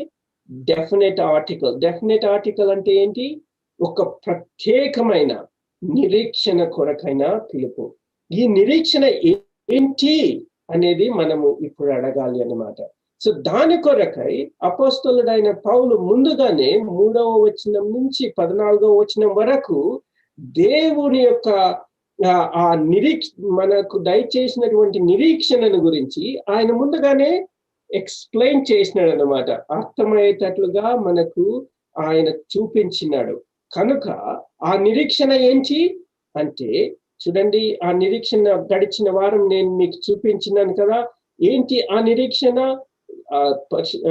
దేవుడు ఆది కాండంలో మనము ఆదిమ పురుషుడైన ఆదాము హవ్వలు చేసినటువంటి పాపము వలన కోల్పోయినటువంటి స్థితిని, స్థానమును, సంబంధమును, సహవాసమును, అంతేకాకుండా మనకు పొందినటువంటి దేవుని యొక్క ఉగ్రతను, శాపములను, అన్నిటినీ దేవుడు ఏమి చేస్తానని ప్రమాణం చేసినాడు, వాగ్దానం చేసినాడు? తిరిగి వాటన్నిటి నుంచి మనల్ని విడిపించి సమకూరుస్తానని దేవుడు వాగ్దానం చేసినాడు. అటువంటి నిరీక్షణ, ఆ నిరీక్షణ కొరకైన పిలుపు ఇది. ఇప్పుడు అర్థం చేసుకున్నారు కదా. దేవుడు మనలను పిలిచిన పిలుపు దేని కొరకు? అది ఏదో ఒక దినాన జీవించి వదిలిపెట్టడానికి కాదు, లేకపోతే ఏదో 20 సంవత్సరాలు బతికి చనిపోవడానికి కొరకు కాదు, ఏదో 50 సంవత్సరాలు ఈ లోకంలో బాగా సంతోషంగా ఉండి చనిపోవడానికి కొరకు కాదు. మనల్ని పిలిచిన నిరీక్షణ ఏంటంటే, మొత్తము పాపము వలన వచ్చినటువంటి శాపము నుంచి సంపూర్ణంగా మనలను తిరిగి సమకూరుస్తాడు. తిరిగి మనలను దేవునితో సహవాసంలోనికి తీసుకొని వస్తాడు. తిరిగి దేవునితో నిజమైన సంబంధాన్ని కలిగి ఉండడానికి తీసుకొని వస్తాడు. ఏ స్థానాన్ని అయితే కోల్పోయినామో తిరిగి అదే స్థానాన్ని పొందనై ఉన్నాము. అంటే సంపూర్ణమైనటువంటి సృష్టి తిరిగి దేవుడు ప్రారంభంలో సృష్టించినటువంటి విధంగా అటువంటి స్థితికి చేరనై ఉంది అనేటటువంటి నిరీక్షణ, దాని కొరకు మనలను పిలిచినాడు. ఇప్పుడు అర్థమవుతుంది కదా. ఏదో జస్ట్ ఏదో రక్షించి పరలోకంలో ఒక మూలన, ఒక చివరన మనల్ని పెట్టడానికి కాదు దేవుడు పిలిచింది. దేవుడు పిలిచింది ఏ నిరీక్షణ కొరకంటే సంపూర్ణంగా ఆయన తిరిగి సమకూర్చనై ఉన్నాడు అన్నమాట. ఇది మనం బాగా అర్థం చేసుకోవాలి సహోదరులారా. ఎందుకంటే మనము ఇది అర్థం చేసుకోనకుండా మన జీవితంలో ఎట్లుంటామంటే, నేను రక్షింపబడితే చాలు, నా పిల్లలు రక్షింపబడితే చాలు, నా కుటుంబం రక్షింపబడితే చాలు, మేమేదో పరలోకంలో ఒక మూలనుంటే చాలు అనేటటువంటి నేరో మైండెడ్ గా మనం జీవిస్తూ ఉంటాం. దాని కొరకు కాదు దేవుడు మనల్ని పిలిచింది. దేవుడు మనల్ని పిలిచిన పిలుపు ఏంటంటే ఎంతో గంభీరమైనది. అది మనం గ్రహించాల్సిన అవసరం ఉంది. దీనిని కొరకు ఇంకా కొంచెము వివరంగా ఇంకా కొన్ని 2-3 వచనాలు ముందు వెళ్ళినప్పుడు నేను చూపిస్తాను. కానీ ఇప్పుడు అర్థం చేసుకున్నారు కదా, దేవుడు పిలిచిన పిలుపు ఏంటో. ఒక నిరీక్షణ కొరకు దేవుడు పిలిచినాడు, ఒక పర్టికులర్ హోప్ కొరకు దేవుడు పిలిచినాడు. ఆ హోప్ ఏంటంటే 3వ వచనం నుంచి 14వ వచనం వరకు మనము ఇది వరకే ధ్యానించినాం. రెండవది చూడండి, ఇప్పుడు ఆయన మనలను ఎటువంటి జ్ఞానం కలిగి ఉండాలని, ఎటువంటి రెవల్యూషన్, ఎటువంటి ప్రత్యక్షత కలిగి ఉండాలని ప్రార్థిస్తున్నాడో చూడండి. రెండవదిగా ఏం చూస్తున్నాం మనము? పరిశుద్ధులలో ఆయన యొక్క స్వాస్థ్యము యొక్క మహిమైశ్వర్యము. ఇప్పుడు అర్థమవుతుంది కదా. పరిశుద్ధులలో, అమాంగ్ సెయింట్స్, ఇన్ సెయింట్స్, పరిశుద్ధులలో ఏముంది? ఆయన యొక్క స్వాస్థ్యము ఉంది. ఇప్పుడు అర్థం చేసుకున్నారా? పరిశుద్ధులంగా మనము దేవుని నుంచి ఏదో స్వాస్థ్యాన్ని పొందడం లేదు, మనమే దేవుని యొక్క స్వాస్థ్యముగా ఉండబడినాం. ఇప్పుడు అర్థమవుతుంది కదా. ఎప్పుడు చూసినా మనము మన యొక్క ఈ నేరో థింకింగ్ లో ఎట్లా ఆలోచిస్తామంటే, దేవుని దగ్గర నుంచి నేను ఏం పొందగలను, ఓకే నేను రక్షింపబడతాను, ఓకే నేను ఆయనను వెంబడిస్తాను, నాకేం దొరుకుతుంది, నాకేమి వస్తుంది, నాకేం ఆయన ఇస్తాడు, నాకేమి స్వాస్థ్యం దొరుకుతుంది అనే విధంగా మనం ఆలోచిస్తాం. కానీ అపోస్తలుడైన పౌలు ఎఫెసీయులను ఏ విధంగా ఆలోచించాలని ప్రార్థిస్తున్నాడు? మీరు మొట్టమొదటిగా ఆలోచించాల్సింది ఇది ఏంటి అంటే, తండ్రి అయిన దేవుడు తన కుమారుడైన యేసు క్రీస్తు ప్రభువుకు ఒక ఇన్హెరిటెన్స్ ని ఇవ్వాలని కోరినాడు.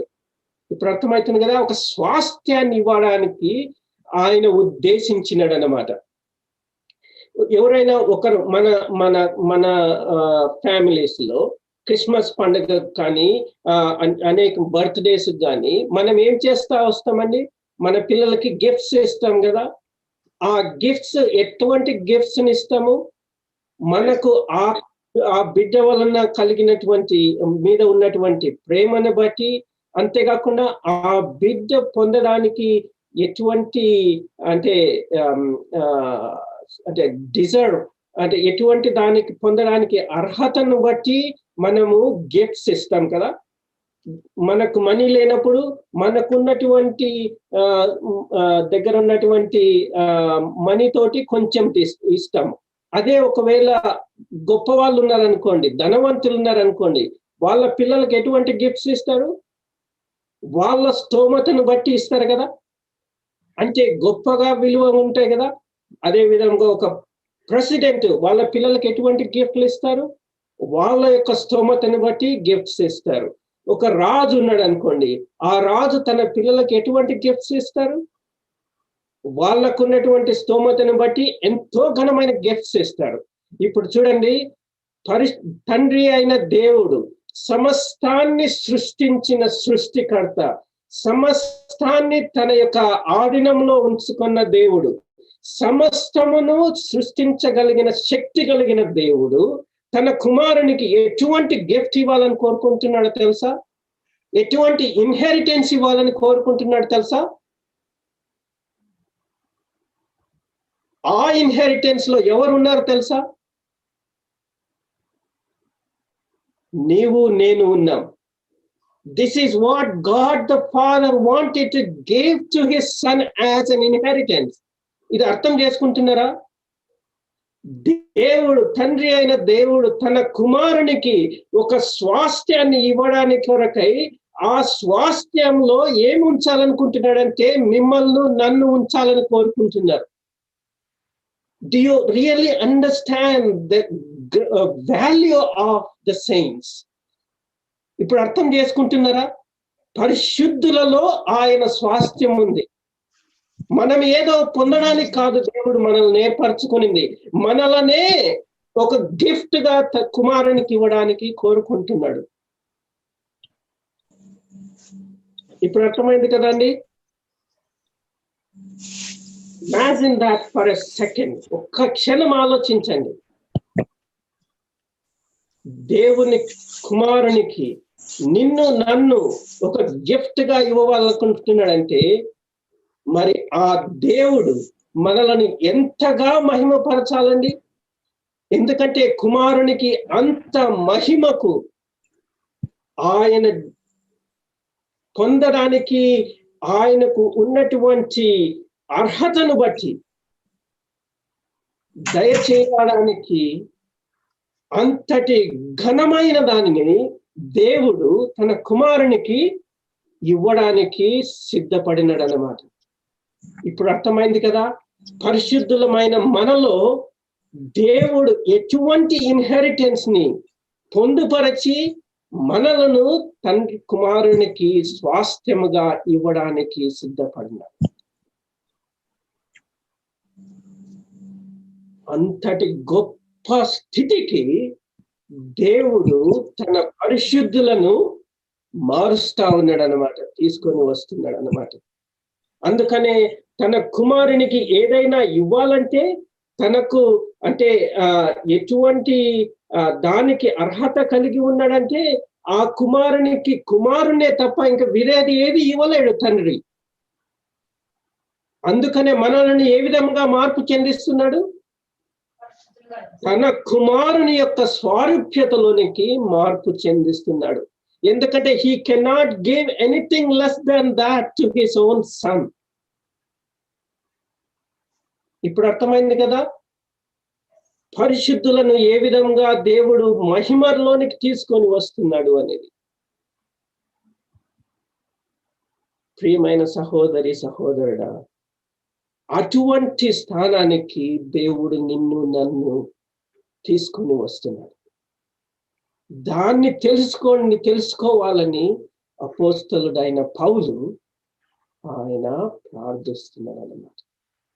అంతేకాకుండా చూడండి, ఏం చేస్తున్నాడో దేవుడు, ఆయన క్రీస్తునందు వినియోగపరిచిన బలాతిశయమును బట్టి, క్రీస్తునందు వినియోగపరిచినటువంటి గ్రేట్ పవర్, స్ట్రెంగ్త్ ను విశ్వసించు మన యందు ఆయన చూపుచున్నాడు.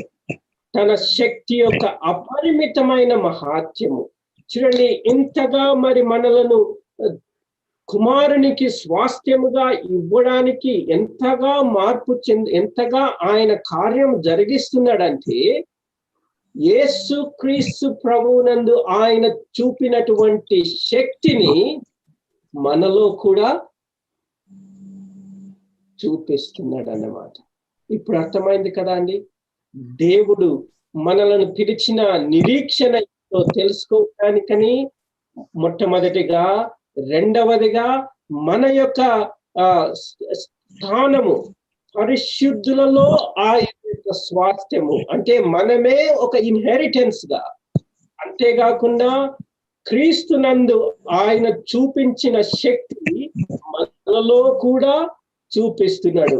ఆ శక్తి యొక్క గొప్ప మహాత్యం ఏంటిదో తెలుసుకోవాలి అనేది అపోస్తలుడైన పౌలు యొక్క ప్రార్థన. మీరు గమనించినారా? ఈ మాటలు తిరిగి తిరిగి తిరిగి మీరు ధ్యానించాలని నేను రిక్వెస్ట్ చేస్తా ఉన్నాను. ఇది తెలుసుకోవాలండి. ఇది తెలుసుకున్నట్లయితే మన యొక్క స్థితి ఏంటి, మన యొక్క స్థానం ఏంటి, మన ఈ లోకములో ఉన్నటువంటి ఉద్దేశం ఏంటి, ప్రణాళిక ఏంటి అనేది మనం గ్రహించడానికి వీలవుతుంది. చూడండి, ఇంకా ముందుకు వెళ్దాం. మనం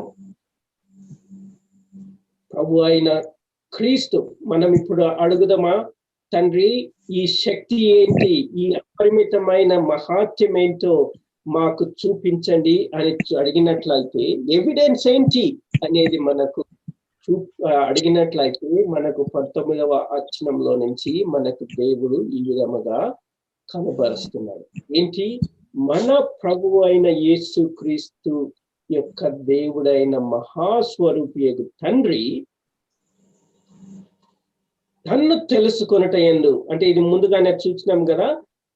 ఇప్పుడు 20వ వచనంలోకి వెళ్దాం. ఆ బలాతిశయం ఏంటి, అపరిమితమైన మహాత్యం ఏంటి అనేది మనకు ఇక్కడ చూస్తాం. ఆయన ఆ బలాతిశయము చేత ఎటువంటి బలాన్ని చూపిస్తున్నాడు దేవుడు? చూడండి, మొట్టమొదటిగా మనం ఏం చూస్తున్నాం? క్రీస్తును మృతులలో నుండి లేపినాడు. రెండవదిగా, సమస్త ఆధిపత్యము కంటే, అధికారము కంటేను, శక్తి కంటేను, ప్రభుత్వము కంటేను, ఈ యుగమునలే కాకుండా రాబో యుగమునందు పేరు పొందిన ప్రతి నామము కంటే ఎంతో హెచ్చుగా ఆయనను తన కుడి పార్శ్వమున కూర్చుండి ఉన్నాడు. అంతేకాకుండా మూడవదిగా, సమస్తమును ఆయన పాదముల కింద ఉంచి సమస్తము పైని ఆయన సంఘమునకు శిరస్సుగా నియమించినాడు. ఇప్పుడు చూస్తున్నారా ఏ విధంగా ఆయన బలాతిశయాన్ని నిరూపించినాడో, డిస్ప్లే చేసినాడో, లేకపోతే ఆయన కనుపరిచినాడో అనేది మనము ఆలోచించినట్లయితే మనము ఏం చూస్తున్నామంటే, ఈ వచనాలలో మొట్టమొదటిగా ఆయన బలాతిశయాన్ని ఏ విధంగా చూపించాడు? క్రీస్తును మృతులలో నుండి లేపినాడు అన్నమాట. అంటే అర్థం ఏంటి? మరణాన్ని జయించేటట్లుగా చేసినాడు. ఈ సైతానుడు ఆదికాండం 3వ అధ్యాయంలో పాపాన్ని బట్టి మనము హెబ్రీ పత్రిక 2వ అధ్యాయంలో మనం ఏం చూస్తాం? ఆ మరణము అనేటటువంటి ఆయుధాన్ని, బలమైన ఆయుధాన్ని ఉపయోగించి మనలను మన యొక్క మరణంలో వాడు బందీగా ఉంచుతున్నాడు అన్నమాట. యేసు క్రీస్తు ప్రభు ఏ విధంగా ఆయన చేసినాడంటే, అపోస్తలుల కార్యములు 2వ అధ్యాయము 24వ వచనంలో మనం చూసినట్లయితే, ఎవరైనా ఒకరు చదవండి. అపోస్తలుల కార్యములు 2వ అధ్యాయము 24వ వచనంలో ఏమని చూస్తామని? అపోస్తలుల కార్యములు 2వ అధ్యాయము 24వ వచనం. మరణము ఆయనను బంధించుట అసాధ్యం కనుక దేవుడు మరణము ఆయనను బంధి ఉంచుట అసాధ్యమైంది. ఏ విధంగా అసాధ్యమైనది అంటే దేవుని యొక్క శక్తిని అక్కడ ఆయన నిరూపించినాడు అనమాట. ఎటువంటిది దేవుని శక్తి? మరణము కంటే బలమైన శక్తి. కాబట్టి సైతానుడు ఏదైతే వాడికి బలమైన ఆయుధాన్ని ఉంచుకున్నాడో ఆ ఆయుధాన్ని ఆయన ఏం చేసినాడు? పటాపంచలు తుంచి వేసినాడు అన్నమాట, డిస్ట్రాయ్ చేసినాడు. ఇదే విషయాన్ని మనము 1వ యోహాను పత్రికలో మనం ఏం చదువుతామంటే, ఈ దినములలో యేసుక్రీస్తు ప్రభు ఎందుకు కనబడినాడంటే సైతానుని యొక్క శక్తిని, బలాన్ని నాశనము చేయడానికి కొరకై ఆయన పుట్టినట్లుగా మనం చూస్తామన్నమాట. సో మొట్టమొదటిగా దేవుడు చేసింది ఏంటి? క్రీస్తును మృతులలో నుండి లేపినాడు. అంటే అర్థమైంది, సైతానును బంధించి ఉంచలేకపోయినాడు. అంటే సైతానుని యొక్క బలాన్ని నిర్వీర్యం చేసినాడు. అంటే వాణ్ణి బలహీనునిగా చేసినాడు అన్నమాట. మరి అదే శక్తిని మనలో కూడా చూపుతున్నాడని ఇక్కడ చెప్పినారు కదా. అంటే అర్థమేంటి సహోదరులారా, సహోదరులారా? ఆ శక్తితో అదే శక్తిని మనలో కూడా చూపుతున్నాడు, పరిశుద్ధులమైనటువంటి మనలో. అంటే అర్థమేంటి? సైతానుడు గాని ఈ మరణము గాని మనలను బంధించి ఉండలేదు. అందుకని రోమీలకు రాసిన పత్రికలో మనం చదువుతాం 8వ అధ్యాయంలో, ఈ మరణమా నీ ముళ్ళు ఎక్కడా, నీ విజయము ఎక్కడా? ఎందుకని? అది డిస్ట్రాయ్ చేయబడింది. ఎందుకంటే అంతటి శక్తిని తండ్రి పరిశుద్ధులలో చూపుతున్నాడు అన్నమాట. ఎవిడెన్స్ కావాలన్నా, అది గ్యారంటీ ఉందా అంటే తన కుమారుని చూడండి, క్రీస్తును లేపినాడా, అదే శక్తిని మనలో కూడా చూపించినాయన్నాడు. 2వ ఎవిడెన్స్, ఆయనను ఆ మృతులలో నుంచి లేపి ఇంకా ఓకే నేను చేయాల్సిన పని అంతా అయిపోయింది, ఇంకా నీ ఇష్టం అని వదిలిపెట్టలే. ఆయన ఏం చేస్తున్నాడు? సమస్తమైన ఆధిపత్యము కంటేను, అధికారము కంటేను, శక్తి కంటేను, ప్రభుత్వము కంటేను ఈ యుగమనందు మాత్రమే గాక రాబోవు యుగమనందు పేరు పొందిన ప్రతి నామము కంటేను ఎంతో హెచ్చుగా ఎక్కడ? పరలోకమందు ఆయనను తన కుడి పార్శ్వమున ఏం చేసినాడండి? కూర్చుండబెట్టి ఉన్నాడు. అంటే ఏమని అర్థము? ఆయన ఆ కార్యమును ప్రారంభించడమే కాకుండా ఏమి చేసినాడు? అంతము వరకు తీసుకువెళ్ళినాడు అన్నమాట. మరణంలో నుంచి లేపి ఓకే ఇంకా ఇట్స్ అప్ టు యూ, ఇంకా నీకు సాధ్యమైతే ఇంకా నువ్వు ముందుకు వెళ్తావు, లేకపోతే సాధ్యం కాకపోతే నువ్వు మళ్ళా నష్టపోతావు అని దేవుడు వదిలిపెట్టలే. ఏం చేసినాడు? సమస్తము మీద ఈ యుగమందే కాకుండా రాబో యుగమందు కూడా ఎటువంటి పేరు పొందిన నామం కంటే హెచ్చుగా హెచ్చించి పరలోకమునందు తన కుడి పార్శ్వమున కూర్చుండబెట్టినాడు. అంటే అర్థం ఏంటండి? పరిశుద్ధుల యొక్క స్థితి ఏ విధంగా ఉంటుంది? రక్షించడంతో వదిలిపెట్టేస్తున్నాడు ఆ దేవుడు. తన యొక్క శక్తిని ఏ విధంగా చూపిస్తున్నాడు? మహిమపరచబడేంత వరకు, తన కుమారునితో కూడా మనము కూడా సింహాసనం మీద కూర్చుండబెట్టేంత వరకు దేవుడు ఆ శక్తిని నిరూపిస్తా ఉన్నాడు. ఆ శక్తితోటి మనలో పని చేస్తా ఉన్నాడు. దీని గురించే అపోస్తలుడైన పౌలు ఇంకొక అధ్యాయ గ్రంథం రాసినటువంటి పత్రికలో ఈ విధంగా చెప్తాడు, మీలో కార్యమును ప్రారంభించిన వాడు ఆ పని సంపూర్ణమయ్యేంత వరకు ఆయన కొనసాగించేవాడుగా ఉన్నాడు. He is the one who has begun a good work in you, will bring it to completion. అంటే సంపూర్ణమయ్యేంత వరకు ఆయన తీసుకువెళ్ళేవాడుగా ఉన్నాడు. ఏ విధంగా తీసుకెళ్తున్నాడండి అంటే అది దేవుని యొక్క బలాతిశయము, శక్తి ద్వారా. ఏ విధంగా మనం నమ్మగలము, ఏ విధంగా మనం విశ్వసించగలము బ్రదర్ అని మీరు అడిగినట్లయితే, యేసుక్రీస్తు ప్రభువును చూడండి. ఆయనను చేసినడా ఈ విధంగా? అవును అంటే మనలను కూడా, మనలో కూడా ఆయన ఆ కార్యమును జరిగించేవాడుగా ఉన్నాడు. 3వ మాట చూడండి, ఏమని చదువుతాం? మరియు సమస్తమును ఆయన పాదముల క్రింద ఉంచి సమస్తము పైన ఆయనను సంఘమునకు శిరస్సుగా నియమించెను. ఇప్పుడు అందరికంటే గొప్ప నామము, అందరికంటే హెచ్చుగా ఉన్నటువంటి దేవుని యొక్క థ్రోన్, లేకపోతే ఆయన యొక్క థ్రోన్ ఏమంటారు తెలుగులో, సింహాసనం మీద కూర్చుండబెట్టడమే కాకుండా ఆయన యొక్క శత్రువులందరినీ ఆయన పాదముల క్రింద ఉంచేవాడుగా ఉన్నాడు. అర్థమైంది కదండి? అంటే ఏమని అర్థం?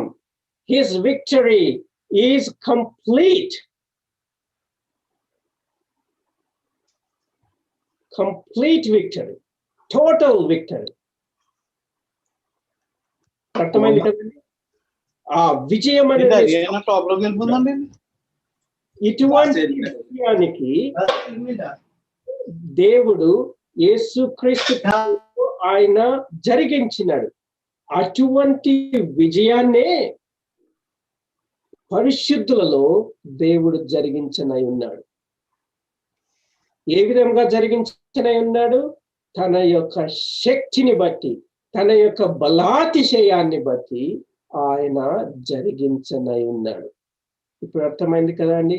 అందుకనే రోమీలకు రాసిన పత్రిక 8వ అధ్యాయంలోనికి వచ్చే లోపల అపోస్తులుడైన పౌలు చెప్తాడు, ఇంతగా ప్రేమించిన ప్రేమ నుండి మనల్ని ఏది అంటే సపరేట్ చేయగలదు అని ఆయన 8వ అధ్యాయము చివరి వచనాలలో ఏమని చెప్తాడు? ఒకరు ఎవరైనా దయచేసి 8వ అధ్యాయం రోమీలకు రాసిన పత్రిక చివరి వచనాలను దయచేసి చదువుతారా? 8వ అధ్యాయము రోమీలకు రాసిన పత్రిక.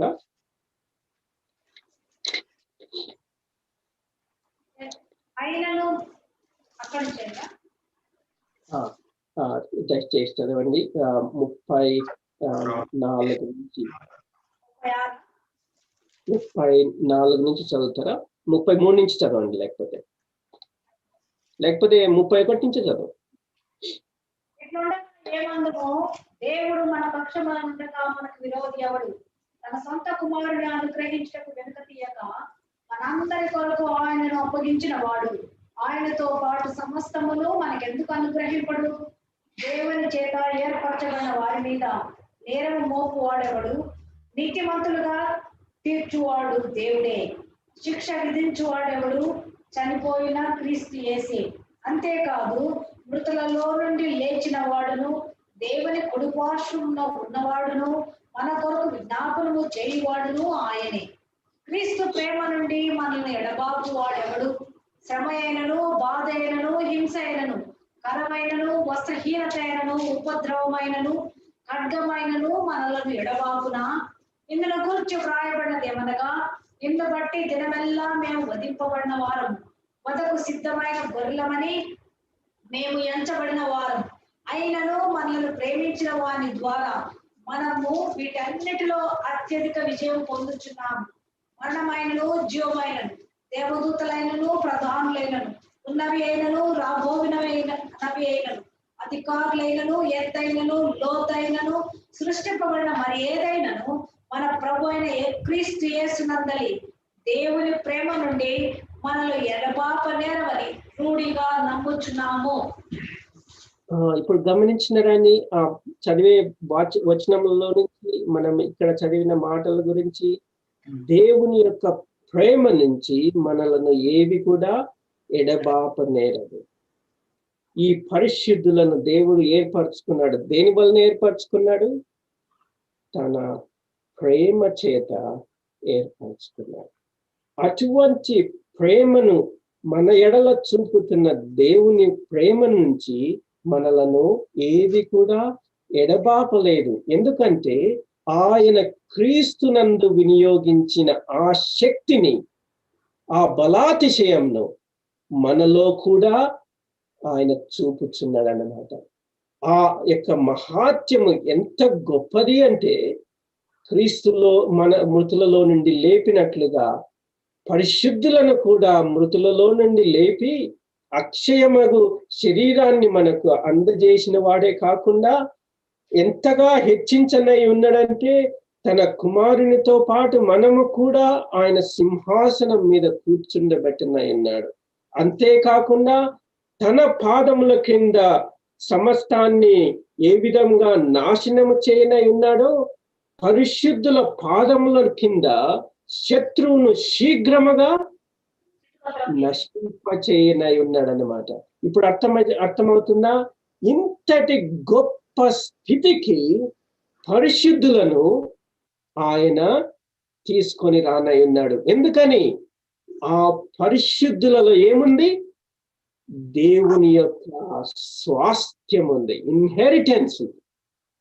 కనుక పరిశుద్ధులను ఇంతగా మహిమపరచి కుమారునికి స్వాస్థ్యముగా అనుగ్రహించనై ఉన్నాడు.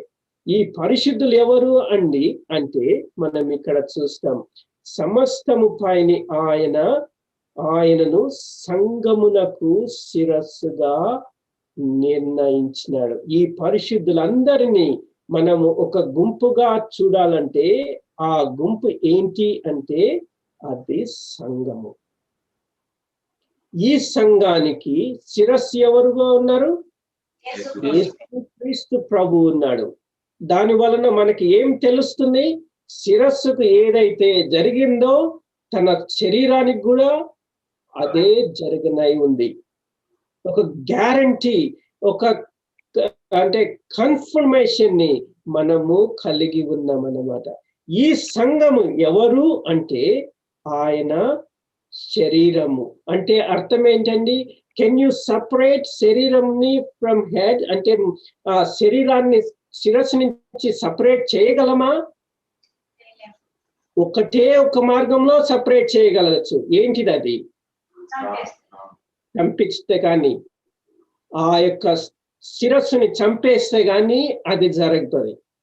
అది సాధ్యమా అంటే అది అసాధ్యము. ఎందుకని? ఆ శిరస్సు సజీవమైన వాడు, ఆయనలో ఆయన నిరంతరము నివసించేవాడు, సార్వభౌమాధికారం కలిగిన దేవుడు, ఆయన ఇప్పుడు పరలోకములో ఉన్నవాడు. కనుక ఇప్పుడు శిరస్సును చంపేయలేకపోతే శరీరాన్ని ఏం చేయలేరు? చంపలేరు. ఇప్పుడు అర్థమవుతుంది కదా అండి? అంటే ఈ సంఘంనకు ఈ విక్టరీ ఎటువంటిది? Guaranteed victory. ఇప్పుడు అర్థమవుతుంది కదా? ఎందుకని?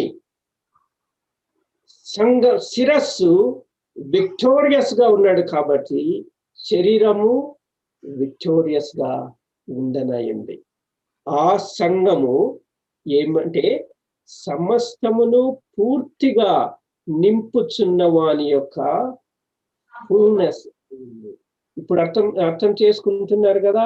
మనకి ఇక్కడ ఏం తెలుస్తుందంటే, ఈ మాటలను మనము యెషయా గ్రంథము 6వ అధ్యాయము 1వ వచనము, లేకపోతే యెహెజ్కేలు గ్రంథము 1వ అధ్యాయము, అంతేకాకుండా పాత నిబంధనలోనిటువంటి విషయాలను మనం చూచినట్లయితే దేవుడు ఏ విధంగా సంపూర్ణతను, తన యొక్క సంపూర్ణతను ఏ విధంగా నింపి ఉన్నాడంటే ఆయన మహిమతోటి సమస్తాన్ని నింపిన వాడుగా ఉన్నాడు.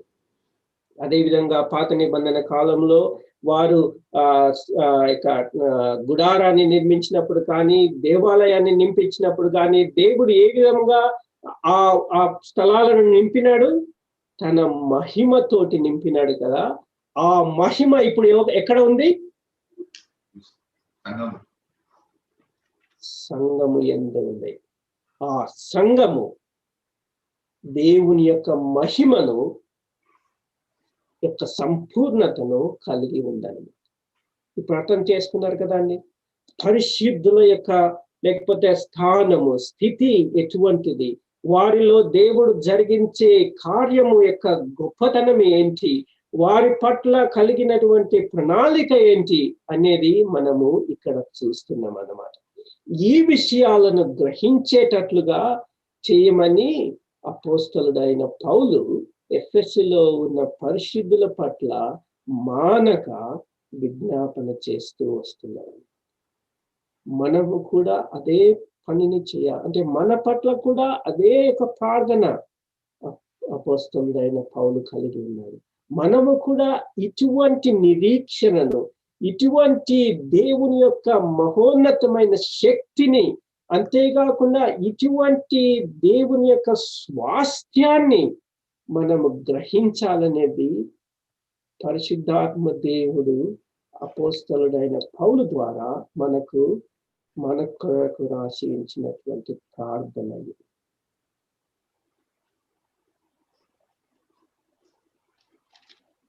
ప్రియమైన సహోదరుడు, ఆ సహోదరి,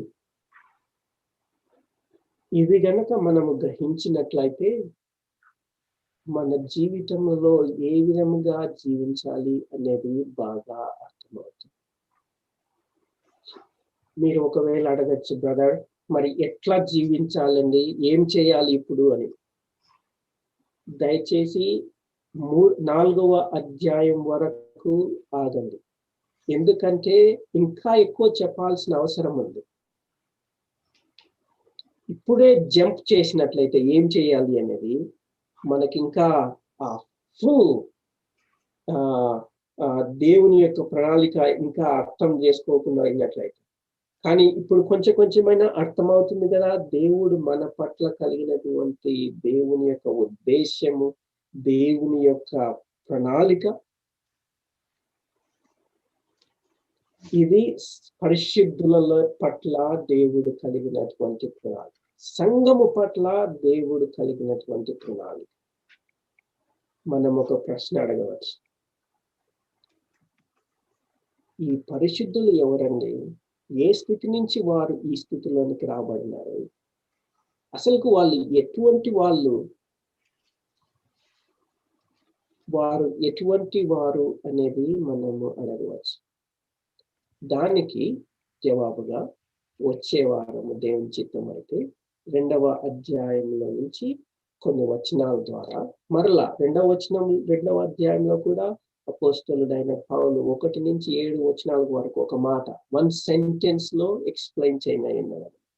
ఆ మాటను వచ్చే వారము దేవుని చిత్తం అయితే మనం ధ్యానించడానికి ప్రయత్నిస్తాం.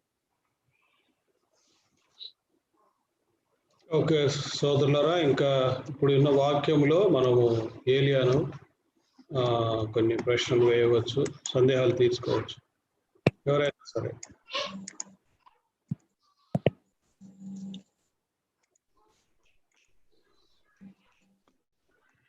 ఎవరైనా ఆన్లైన్లో ఉన్న వాళ్ళు కానీ మందిరంలో ఉన్న వాళ్ళు కానీ సందేహాలు తీర్చుకోవడానికి ఆధిక్యత ఇవ్వబడింది.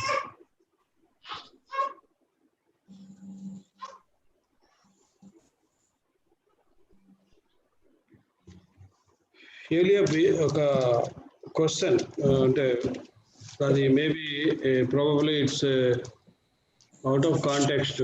దేవుడు ఎందుకు కొంతమందిని ఏర్పాటు చేసుకున్నాడు? అది మనం ఇంకా కొంచెం తెలిస్తే అది కొంచెం అది ఈజీగా ఉంటుంది.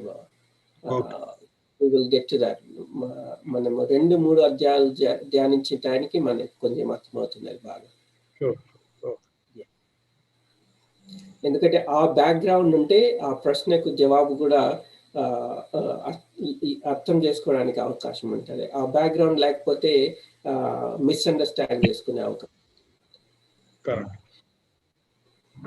ఇంకెవరైనా సరే, రాజ్ కుమార్ అన్న, ఇప్పుడు మన అందరినీ అంటే కుమారునిగా మాత్రమే ఇవ్వగలుగుతున్నాడు తండ్రి. అందుకే మనందరినీ క్రీస్తు స్వాస్థ్యంగా వేసుకున్నాడు అని చెప్తున్నారు. కుడి పార్శ్వం మీద కూర్చుండబెడుతున్నాడు, మహిమపరచబడే వరకు సింహాసనం మీద మనం కూర్చోబెడుతున్నాడు అన్నారు కదన్నా. అయితే మార్కు వార్త 10వ అధ్యాయము 30వ వచనం నుంచి యేసు ప్రభు వారు అక్కడ ఆ జబదాయి తల్లి వచ్చి అడుగుతుంది కదన్నా, మీ కుడి పార్శ్వంలో కూర్చునడానికి అధికారం ఇమ్మన్నప్పుడు అది అక్కడ వేరే అర్థమవుతుంది. అంటే వాళ్ళు ముందుగానే దేవుడు ఈ కార్యము ద్వారా వారికి దయచేయడానికి వాళ్ళు ముందుగానే కావాలని కోరుకుంటున్నారు షార్ట్ కట్స్ లో. అది వాళ్ళిద్దరికే కాదు దేవుడు దయచేసేది. దేవుడు ఎవరి కొరకై సిద్ధపరిచినారో వారు మాత్రమే దాన్ని పొందగలరు. ఎవరి కొరకై సిద్ధపరిచినారంటే పరిశుద్ధులందరి కొరకై. అది మనకు ఇక్కడ తెలుస్తుంది అనమాట. వాళ్ళిద్దరు మా కోసమే కావాలనుకుంటున్నారు, కానీ వాళ్ళిద్దరి కోసమే కాదు అది.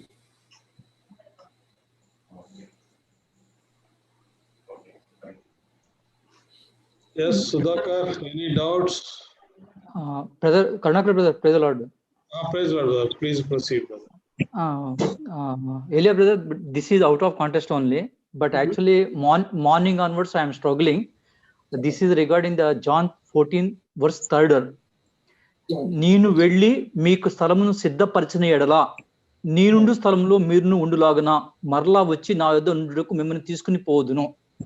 ఆయన సిద్ధపరిచే స్థలం ఏంటి అసలు? యాక్చువల్గా ఏంటంటే అంటే దేవుడు ఏంటి సిద్ధపరచాల్సిన ఉందా లేదా ఆల్రెడీ ఉన్నదాన్ని అనేది ఆ ఏంటి అనే విషయం, because that is the position or that is power or that is the spot. I fail to understand. Brother, మీరు ఏమనుకోకపోతే ప్రకటన గ్రంథం 22వ అధ్యాయాన్ని ధ్యానిస్తూ దీని గురించి కొంచెం ఎక్స్ప్లెయిన్ చేస్తాను. 21, 22 అధ్యాయాలు ధ్యానించేటప్పుడు మీకు వీలైతే యూట్యూబ్ లో 21, 22 అధ్యాయాల్లో ధ్యానించిన విషయాలను దయచేసి చూడండి.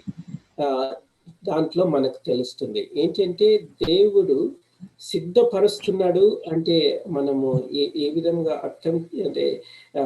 అర్థం చేసుకోవచ్చు అంటే, దేవుడు మన కొరకై ఆయన కలిగి ఉన్నటువంటి ఎంతో ఉన్నతమైనటువంటి ఆయన యొక్క ఉద్దేశం అది. ప్రతి ఒక్కరికి ఆయన ప్రత్యేకంగా ఆయనకై ఆయనే సిద్ధపరిచే స్థలం అది. అంటే చూడండి ఎంతగా మన పట్ల దేవుడు ఆయన ఉద్దేశాన్ని కలిగి ఉన్నాడు. ఏదో క్రియేట్ చేసి ఓకే నువ్వు వచ్చి ఈ రూమ్ లో ఉండు, నువ్వు వచ్చి ఈ రూమ్ లో ఉండు, నువ్వు వచ్చి ఈ రూమ్ లో ఉండు అని చెప్పడమే కాకుండా ప్రత్యేకంగా దేవుడు మన కొరకై ఆయన స్వహస్తాలతో నిర్మించే స్థలం అది. అటువంటి స్థలాన్ని దేవుడు అబ్రహామును పిలిచినప్పుడే ఆయన చూచినాడు అన్నమాట. ఏ సిటీని చూచినాడంటే దేవుడు నిర్మించే the city that was built or being built by God himself. So దేవుడు అంతటి గొప్ప ఉద్దేశాన్ని తన పరిశుద్ధుల పట్ల కలిగి ఉన్నాడు. అది దాని యొక్క మహాత్మ్యము, దాని యొక్క అంటే గొప్పతనాన్ని, దాని యొక్క క్యారెక్టరిస్టిక్స్ ని మనము వర్ణించడానికి మనకు వీలు కాదు. ఎందుకంటే ప్రకటన గ్రంథం 21, 22 అధ్యాయాలలో దేవుడు నూతన ఆకాశాన్ని, నూతన భూమిని ఆయన సృష్టించనై ఉన్నాడు. అంటే అంత నూతనంగా ఉన్న వాటిలను మనము ఇప్పుడున్న వాటితో పోల్చి చెప్పలేము కదా. అందుకనే మనకు నూతన నిబంధనలో ఈ మాట ఉంటుంది, తన పరిశుద్ధుల కొరకు ఆయన అంటే the things that he has planned for his saints, అది ఎటువంటి విధంగా ఉంటుందంటే మన మనసులకు, మన యొక్క ఇమాజినేషన్ కి కూడా అందనంతటువంటి గొప్పగా ఉండనయ్యిందనమాట. మీకు దయచేసి సమయం ఉన్నప్పుడు 21, 22 అధ్యాయాలను ధ్యానించే మాటలను ఒక్కసారి వీలైతే చూడండి. దాంట్లో ఇంకా కొంచెం బాగా తెలుస్తుంది. Okay, bro. Thanks very much. Thanks for giving your clarification. Thanks very much. Sure. Praise Lord అన్న. అన్న మరి ఈరోజు చెప్పింది చాలా each and everything very clarity అన్న. అదే ఇప్పుడు మరి అన్న మీరు ఆయన చూపిన యేసు ప్రభు దేవుడు మన ఎడలో చూపిన అదే ఆ యొక్క అదే క్రీస్తు నందు ఏదైతే చూపించినాడో మన ఎడలో కూడా అదే చూపించినాడు. ఆయన ఎలా లేపినాడు, మనల్ని కూడా మరణం నుంచి విడిపించాడు కదా, విడిపించి అంటే మరణ బంధకాల నుంచి విడిపించి ఆయన గొప్ప స్వాస్థ్యాన్ని మనకు అనుగ్రహించాడు. రెండోది చెప్పారు కదన్నా, అంటే ఏంటంటే ఒక చిన్న క్లారిఫికేషన్, స్వాస్థ్యాన్ని మనకు అనుగ్రహించినాడు అన్నావు కదా, యాక్చువల్ గా మనలనే స్వాస్థ్యంగా దేవుడు అనుగ్రహిస్తున్నాడు, మనలనే కుమారునికి స్వాస్థ్యంగా అనుగ్రహిస్తున్నాడు. ఓకే అన్న నా యొక్క అంటే రెండో పాయింట్ ఉంది కదన్నా, సమస్తమైన ఆధిపత్యము కంటేను, అధికారము కంటేను, శక్తి కంటేను, ప్రభుత్వం కంటేను ఈ యుగమందు మాత్రమే గాక రాగో యుగమందును పేరు పొందిన ప్రతి నామం కంటేను ఎంతో హెచ్చుగా పరలోకమందు ఆయనను తన కుడి పార్శ్వమున కూర్చుండబెట్టుకొని ఉన్నాడు. అంటే యేసు ప్రభువులు ఏదైతే చేశాడో దేవుడు మనకు కూడా చేశాడు కదా. ఇప్పుడు ఒకసారి ఆ మాటలను బట్టి 1వ పేతురు రాసిన మొదటి పత్రిక 1వ అధ్యాయాన్ని ఒక్కసారి చూడండి. 1 పేతురు రాసిన పత్రిక 1వ అధ్యాయము మనము 3వ వచనం నుంచి ఒక్కసారి చదువుతారా? ప్రత్యేకంగా 3, 4, 5 మన ప్రభువు యేసు క్రీస్తు తండ్రి అయిన దేవుడు స్తుతింపబడును గాక. మృతులలో నుండి యేసు క్రీస్తు తిరుగు లేచుట వలన జీవముతో కూడిన నిరీక్షణ మనకు కలుగునట్లు, అనగా సాక్షయమైనదియు నిర్మలమైనదియు వాడబారనిది నైనా స్వాస్థ్యం మనకు కలుగునట్లు ఆయన తన విశేష కనికరము చొప్పున మనలను మరలా జన్మింపజేశాను. కడవరి కాలంలో మొదటిగా మనం ఏం చూస్తున్నాం?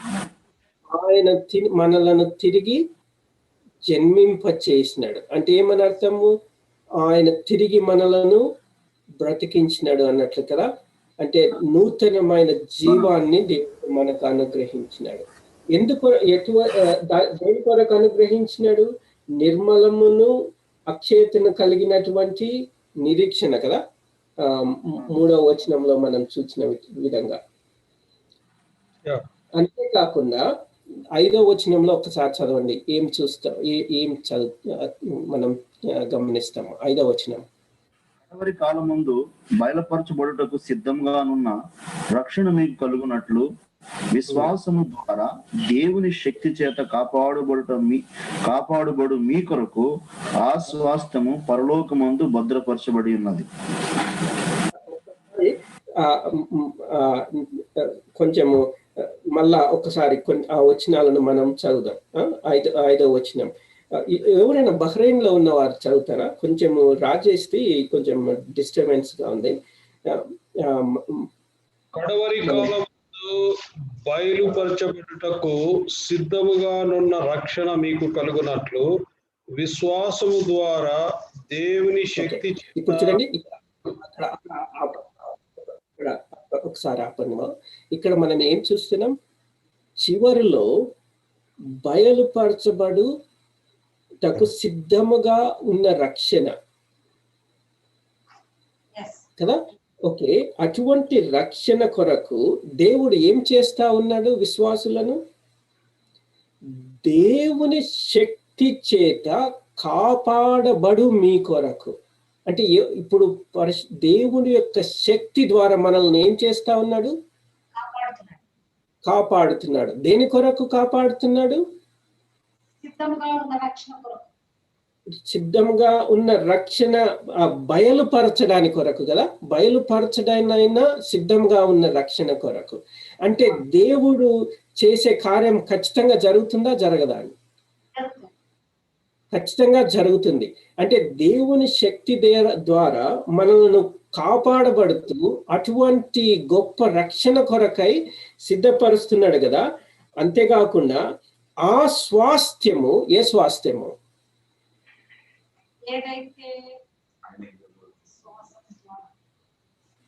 ఏ స్వాస్థ్యం అది? స్వాస్థ్యం ఆ స్వాస్థ్యం మనమే మనమే కదా, పరిశుద్ధమైన మనమే. ఆ స్వాస్థ్యాన్ని దేవుడు ఎక్కడ భద్రపరిచినాడండి? పరలోకమందు భద్రపరచబడి. అంటే అర్థం ఏంటి? మనము ఎక్కడ భద్రపరచబడినాం? పరలోకమందు క్రీస్తు. పరలోకమందు క్రీస్తునందు భద్రపరచబడినాం. అందును బట్టి ఆయన 6వ వచనంలో ఏమంటాడు? మిక్కిలి ఆనందించుచున్నారు గనుక. అంటే ఏంది? మనకి ఇది గ్యారంటీ లేదనుకో ఎట్లా ఆనందిస్తాం? ఆనందిస్తున్నాం అంటే అర్థం ఏంటి? పొంది ఉన్నామని. ఇది ఖచ్చితంగా జరుగుతుంది, ఇది పొంది ఉన్నాం కాదు. కాబట్టి రాజేష్ మీరు గమనిస్తున్నారా?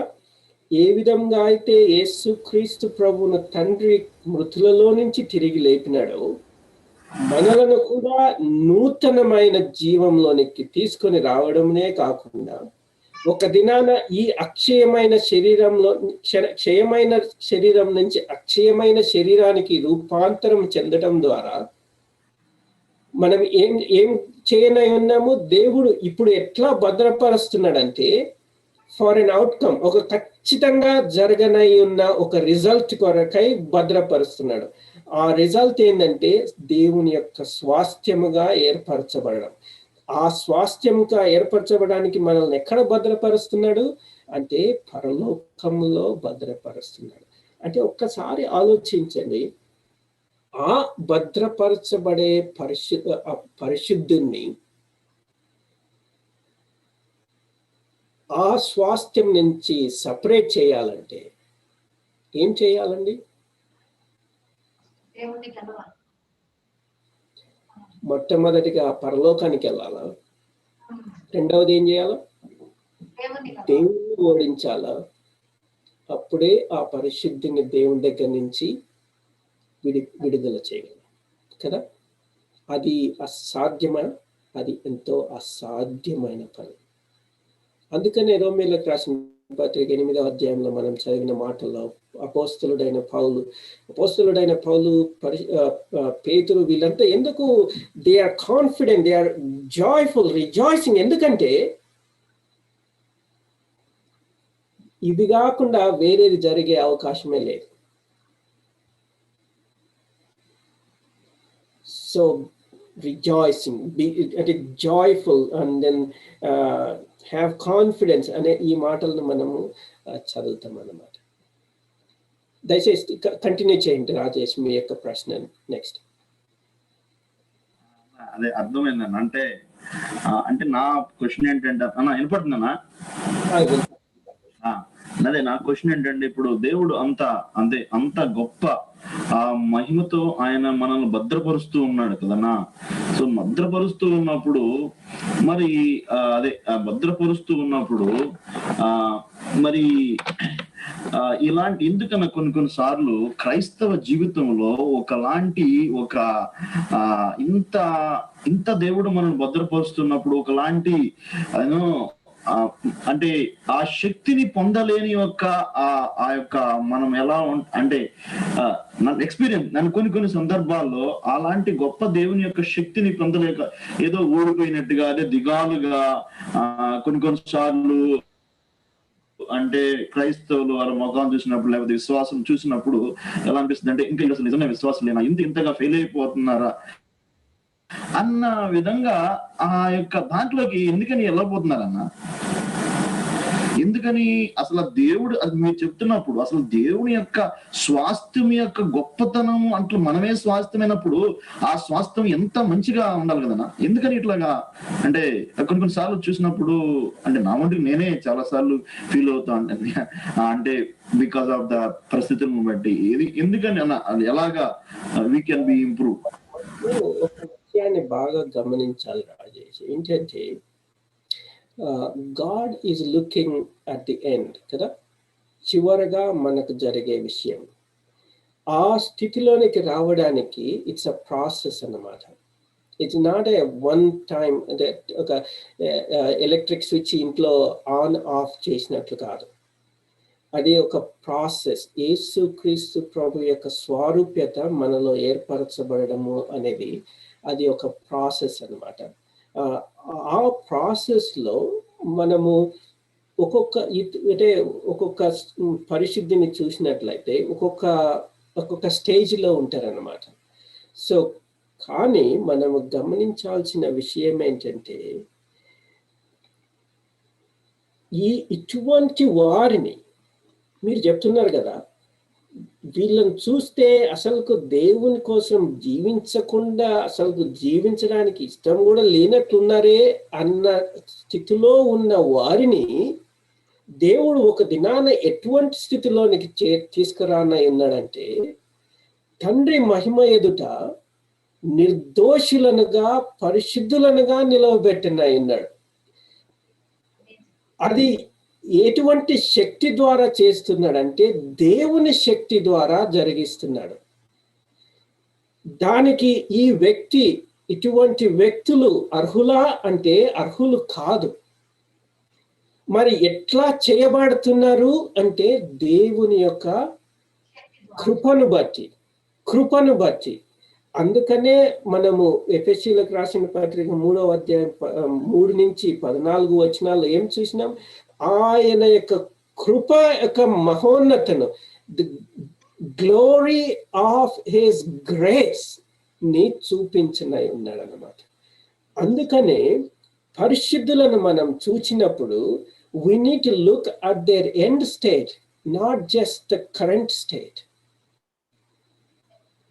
అటువంటి స్థితిలో చూచినట్లయితే మనము ఆ పరిశుద్ధుని కానీ ఆ వ్యక్తిని కానీ మనం ఏ విధంగా చూస్తామంటే ఇప్పుడున్న పరిస్థితులను బట్టి తృణీకరించే స్థితిలో ఉన్నప్పటికీ దేవుని యొక్క కృప యొక్క ఐశ్వర్యాన్ని బట్టి ఆ వ్యక్తిని ఇంత మహిమలోనికి తీసుకొని రానయ్యున్నాడు, మహిమపరచనై ఉన్నాడు. అది ఆ వ్యక్తి యొక్క శక్తి వలన సామర్థ్యం వలన కాదు, దేవుని యొక్క శక్తి వలన దేవుని యొక్క సామర్థ్యం వలన ఆ వ్యక్తిని దేవుడు మార్చగలడు అన్నమాట. అందుకనే అపోస్తలుడైన పౌలు ఏం చెప్తాడు? మీరు ఒకరిని ఒకరు చూసేటప్పుడు ఏ విధంగా చూడమన్నారు? Consider one as more worthier than you. ఎందుకని? Because one day when everything comes to an end, that believer whom you thought that is not at all living a godly life will be brought to a place, ఎటువంటి స్థానానికి తీసుకొని వస్తాడు తెలుసా? Blameless, Holi, అటువంటి స్థితిలోనికి తీసుకొని రానయ్యాడు. ఇప్పుడు అంటే ఇది కనుక మనం అర్థం చేసుకున్నట్లయితే the way we look at other believer would be totally different. అందుకని నేను లైసెన్స్ ఇవ్వడం లేదు ఏంది ఇష్టం వచ్చినట్టు జీవించడానికి. ద రీజన్ ఎందుకంటే ఆ వ్యక్తులు దేవుని కొరకై జీవించడం లేదంటే they don't have complete understanding, the revolution and the knowledge. ఈ జ్ఞానము, ఈ ప్రత్యక్షత వారిలో లేదు. కాబట్టే అపోస్తలుడైన పౌలు దేవునికి ప్రార్థన చేస్తున్నాడు. ఏమని? దేవా, ఆ జ్ఞానాన్ని, ఆ ప్రత్యక్షతను వాళ్ళకు దయచేయండి. అది తెలుసుకున్నట్లయితే, అది గ్రహించినట్లయితే వాళ్ళు అట్లా జీవించారు. కాబట్టి మనము కూడా వేరే వారిని చూచినప్పుడు, ఇటువంటి స్థితిలో ఉన్న వారిని చూచినప్పుడు, వారు నిజముగా రక్షింపబడిన వారినైతే వారి పట్ల మనము కూడా అపోస్తలుడైన పౌలు చేసిన ప్రార్థన చేయాల్సిన అవసరం ఉంది. దేవా, ఇంతటి శ్రేష్టమైన, మహోన్నతమైన, మహిమకరమైన, ఘనమైన స్థితికి వారిని తీసుకువెళ్తున్నారు అని వారు గ్రహించేటట్లు వారికి జ్ఞానాన్ని, ప్రత్యక్షతను దయచేయండి అని ప్రార్థిస్తాం. మానక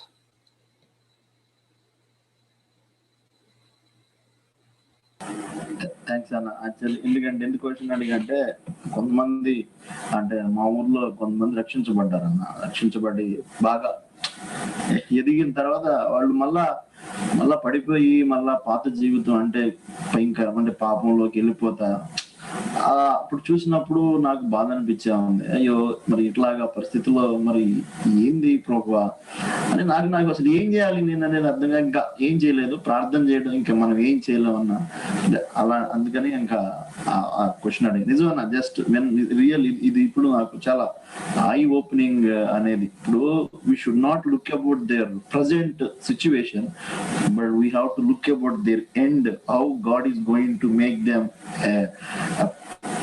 కంప్లీట్ పర్సన్. అంటే దేవుని యొక్క పరిశుద్ధుల స్వాస్థ్యంగా చేయబో ఆ స్వాస్థ్యాన్ని మనం చూసినప్పుడు మనకి ఇంకొక రెండో ఒపీనియన్ అనేది ఉండదు. థ్యాంక్ యూ సో మచ్ అన్న, thank you so much, wonderful understanding.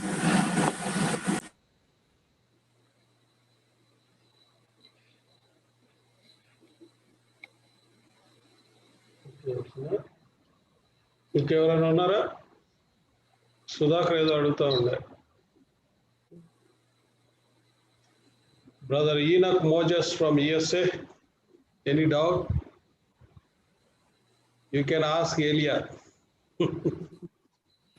No questions, thanks. Thank you. Okay. And then shall we close then?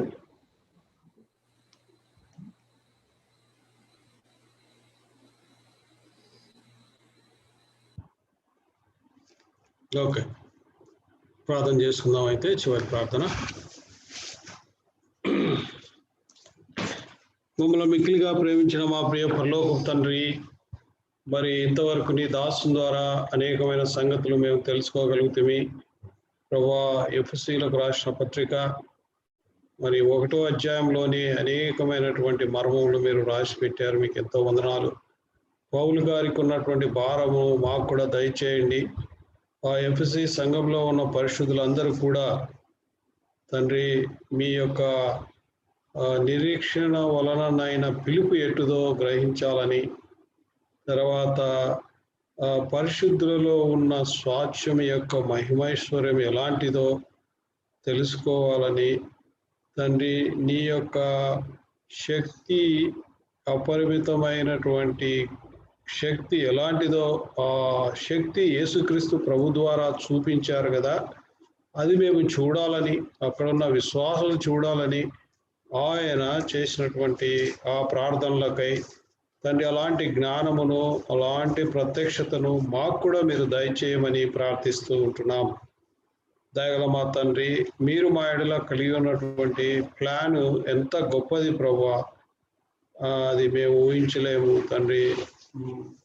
మీరు మా ఎడల చూపించిన ప్రేమ ఎంత గొప్పది ప్రభువా, అందుకై నీకు వందనాలు చెల్లిస్తూ ఉంటున్నాం. మీ కృపలో మమ్మల్ని భద్రపరిచారు, మీకు స్తోత్రాలు చెల్లిస్తున్నాం తండ్రి. నీవు సంగమునకు శిరస్సై ఉన్నావు, నీకు స్తోత్రాలు. భూమి మీద ఉన్న అన్ని నామముల కంటే మరి అత్యున్నతమైనటువంటి నామాన్ని నువ్వు కలిగి ఉన్నావు. ఇప్పుడు కాదు, రాబోయే యుగమందును కూడా ఉన్నటువంటి నామములన్నిటికంటే నీ నామం ఉన్నతముగా హెచ్చింపబడి ఆయన నువ్వు తండ్రి కుడి పార్శ్వమున కూర్చున్నావు, నీకు ఎంతో వందనాలు చెల్లిస్తూ ఉంటున్నాం. యేసురాజా, మరి మీకున్న అధికారమును బట్టి నీకు వందనాలు చెల్లిస్తూ ఉంటున్నాం. మీ అధికారం కింద మమ్మల్ని ఉంచుకొని ఉన్నందులకై నీకు స్తోత్రాలు. మా యజమానుడుగాను మమ్మలను మీ యొక్క బిడ్డలుగా దాసులుగా మీరు ఏర్పాటు చేసుకున్నందులకై నీకు స్తోత్రాలు. ప్రభా, ఈ బైబిల్ స్టడీ ద్వారా మా యొక్క కన్నులను మీరు తెరుస్తూ ఉన్నందులకై నీకు స్తోత్రాలు. ప్రభా, మీరు మీ ఆత్మను మా హృదయంలోనికి పంపి సంచకరువుగా ఉంచినందుకు తండ్రి, మా జీవితాన్ని మీరు ముద్ర చేసినందులకై నీకు వందనాలు చెల్లిస్తూ ఉంటున్నాం. గ్యారంటీ ఇచ్చినందులకై నీకు స్తోత్రాలు. పరలోకంలో తండ్రి మీరు ఆ స్వాచ్ఛాన్ని మా కొరకు భద్రపరిచినందులకై స్తోత్రాలు. ప్రభువా, విశ్వాసము ద్వారా దేవుని యొక్క శక్తి చేత మీరు కాపాడబడుచున్నారు అని ఆ చెప్పిన మాటను బట్టి నీకు వందనాలు చెల్లిస్తూ ఉంటున్నాం. క్రీస్తు యొక్క స్వరూపంలోనికి మమ్మల్ని అందరినీ కూడా మీరు తీసుకొని రావాలని ప్రయత్నం చేస్తున్నందుకై నీకు స్తోత్రాలు, వందనాలు. మేమందరం తండ్రి మీకు లోబడుటకు మాకు నేర్పించమని ప్రార్థిస్తూ ఉంటున్నాం. వాక్యం ద్వారా తండ్రి విశ్వాసంలో మేము ఎదుగునట్లు మాకు సహాయం చేయండి నాయన.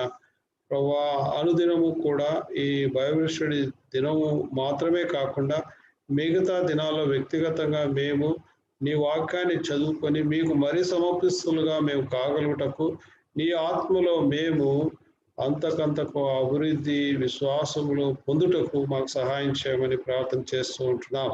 కూడి వచ్చిన నీ ప్రజలందరికీ నీకు వందనాలు చెల్లిస్తూ ఉంటున్నాం.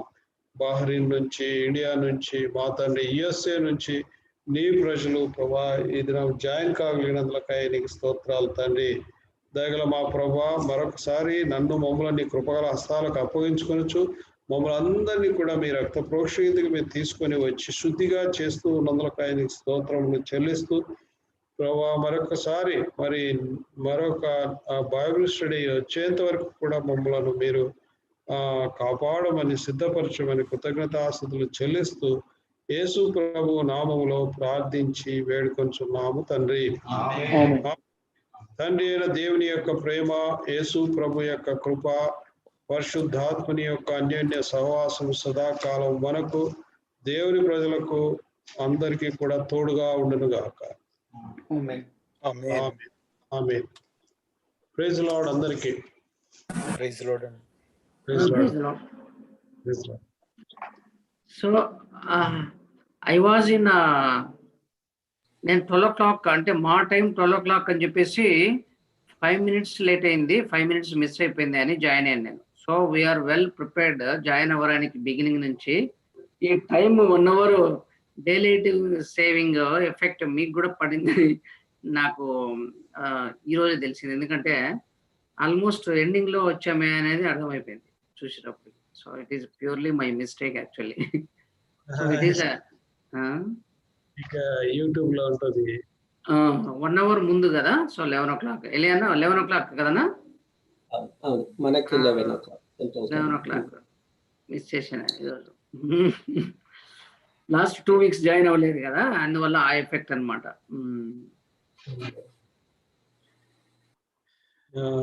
Enoch Moses, praise the Lord. Thank you for joining with us. Oh, thank you. Earlier we talk on Zoom. Yeah. Phone letter maatladam, so it's good to see you. Sure. Okay. How are you? Okay, then all of you, good night. Shall I close? Praise Lord.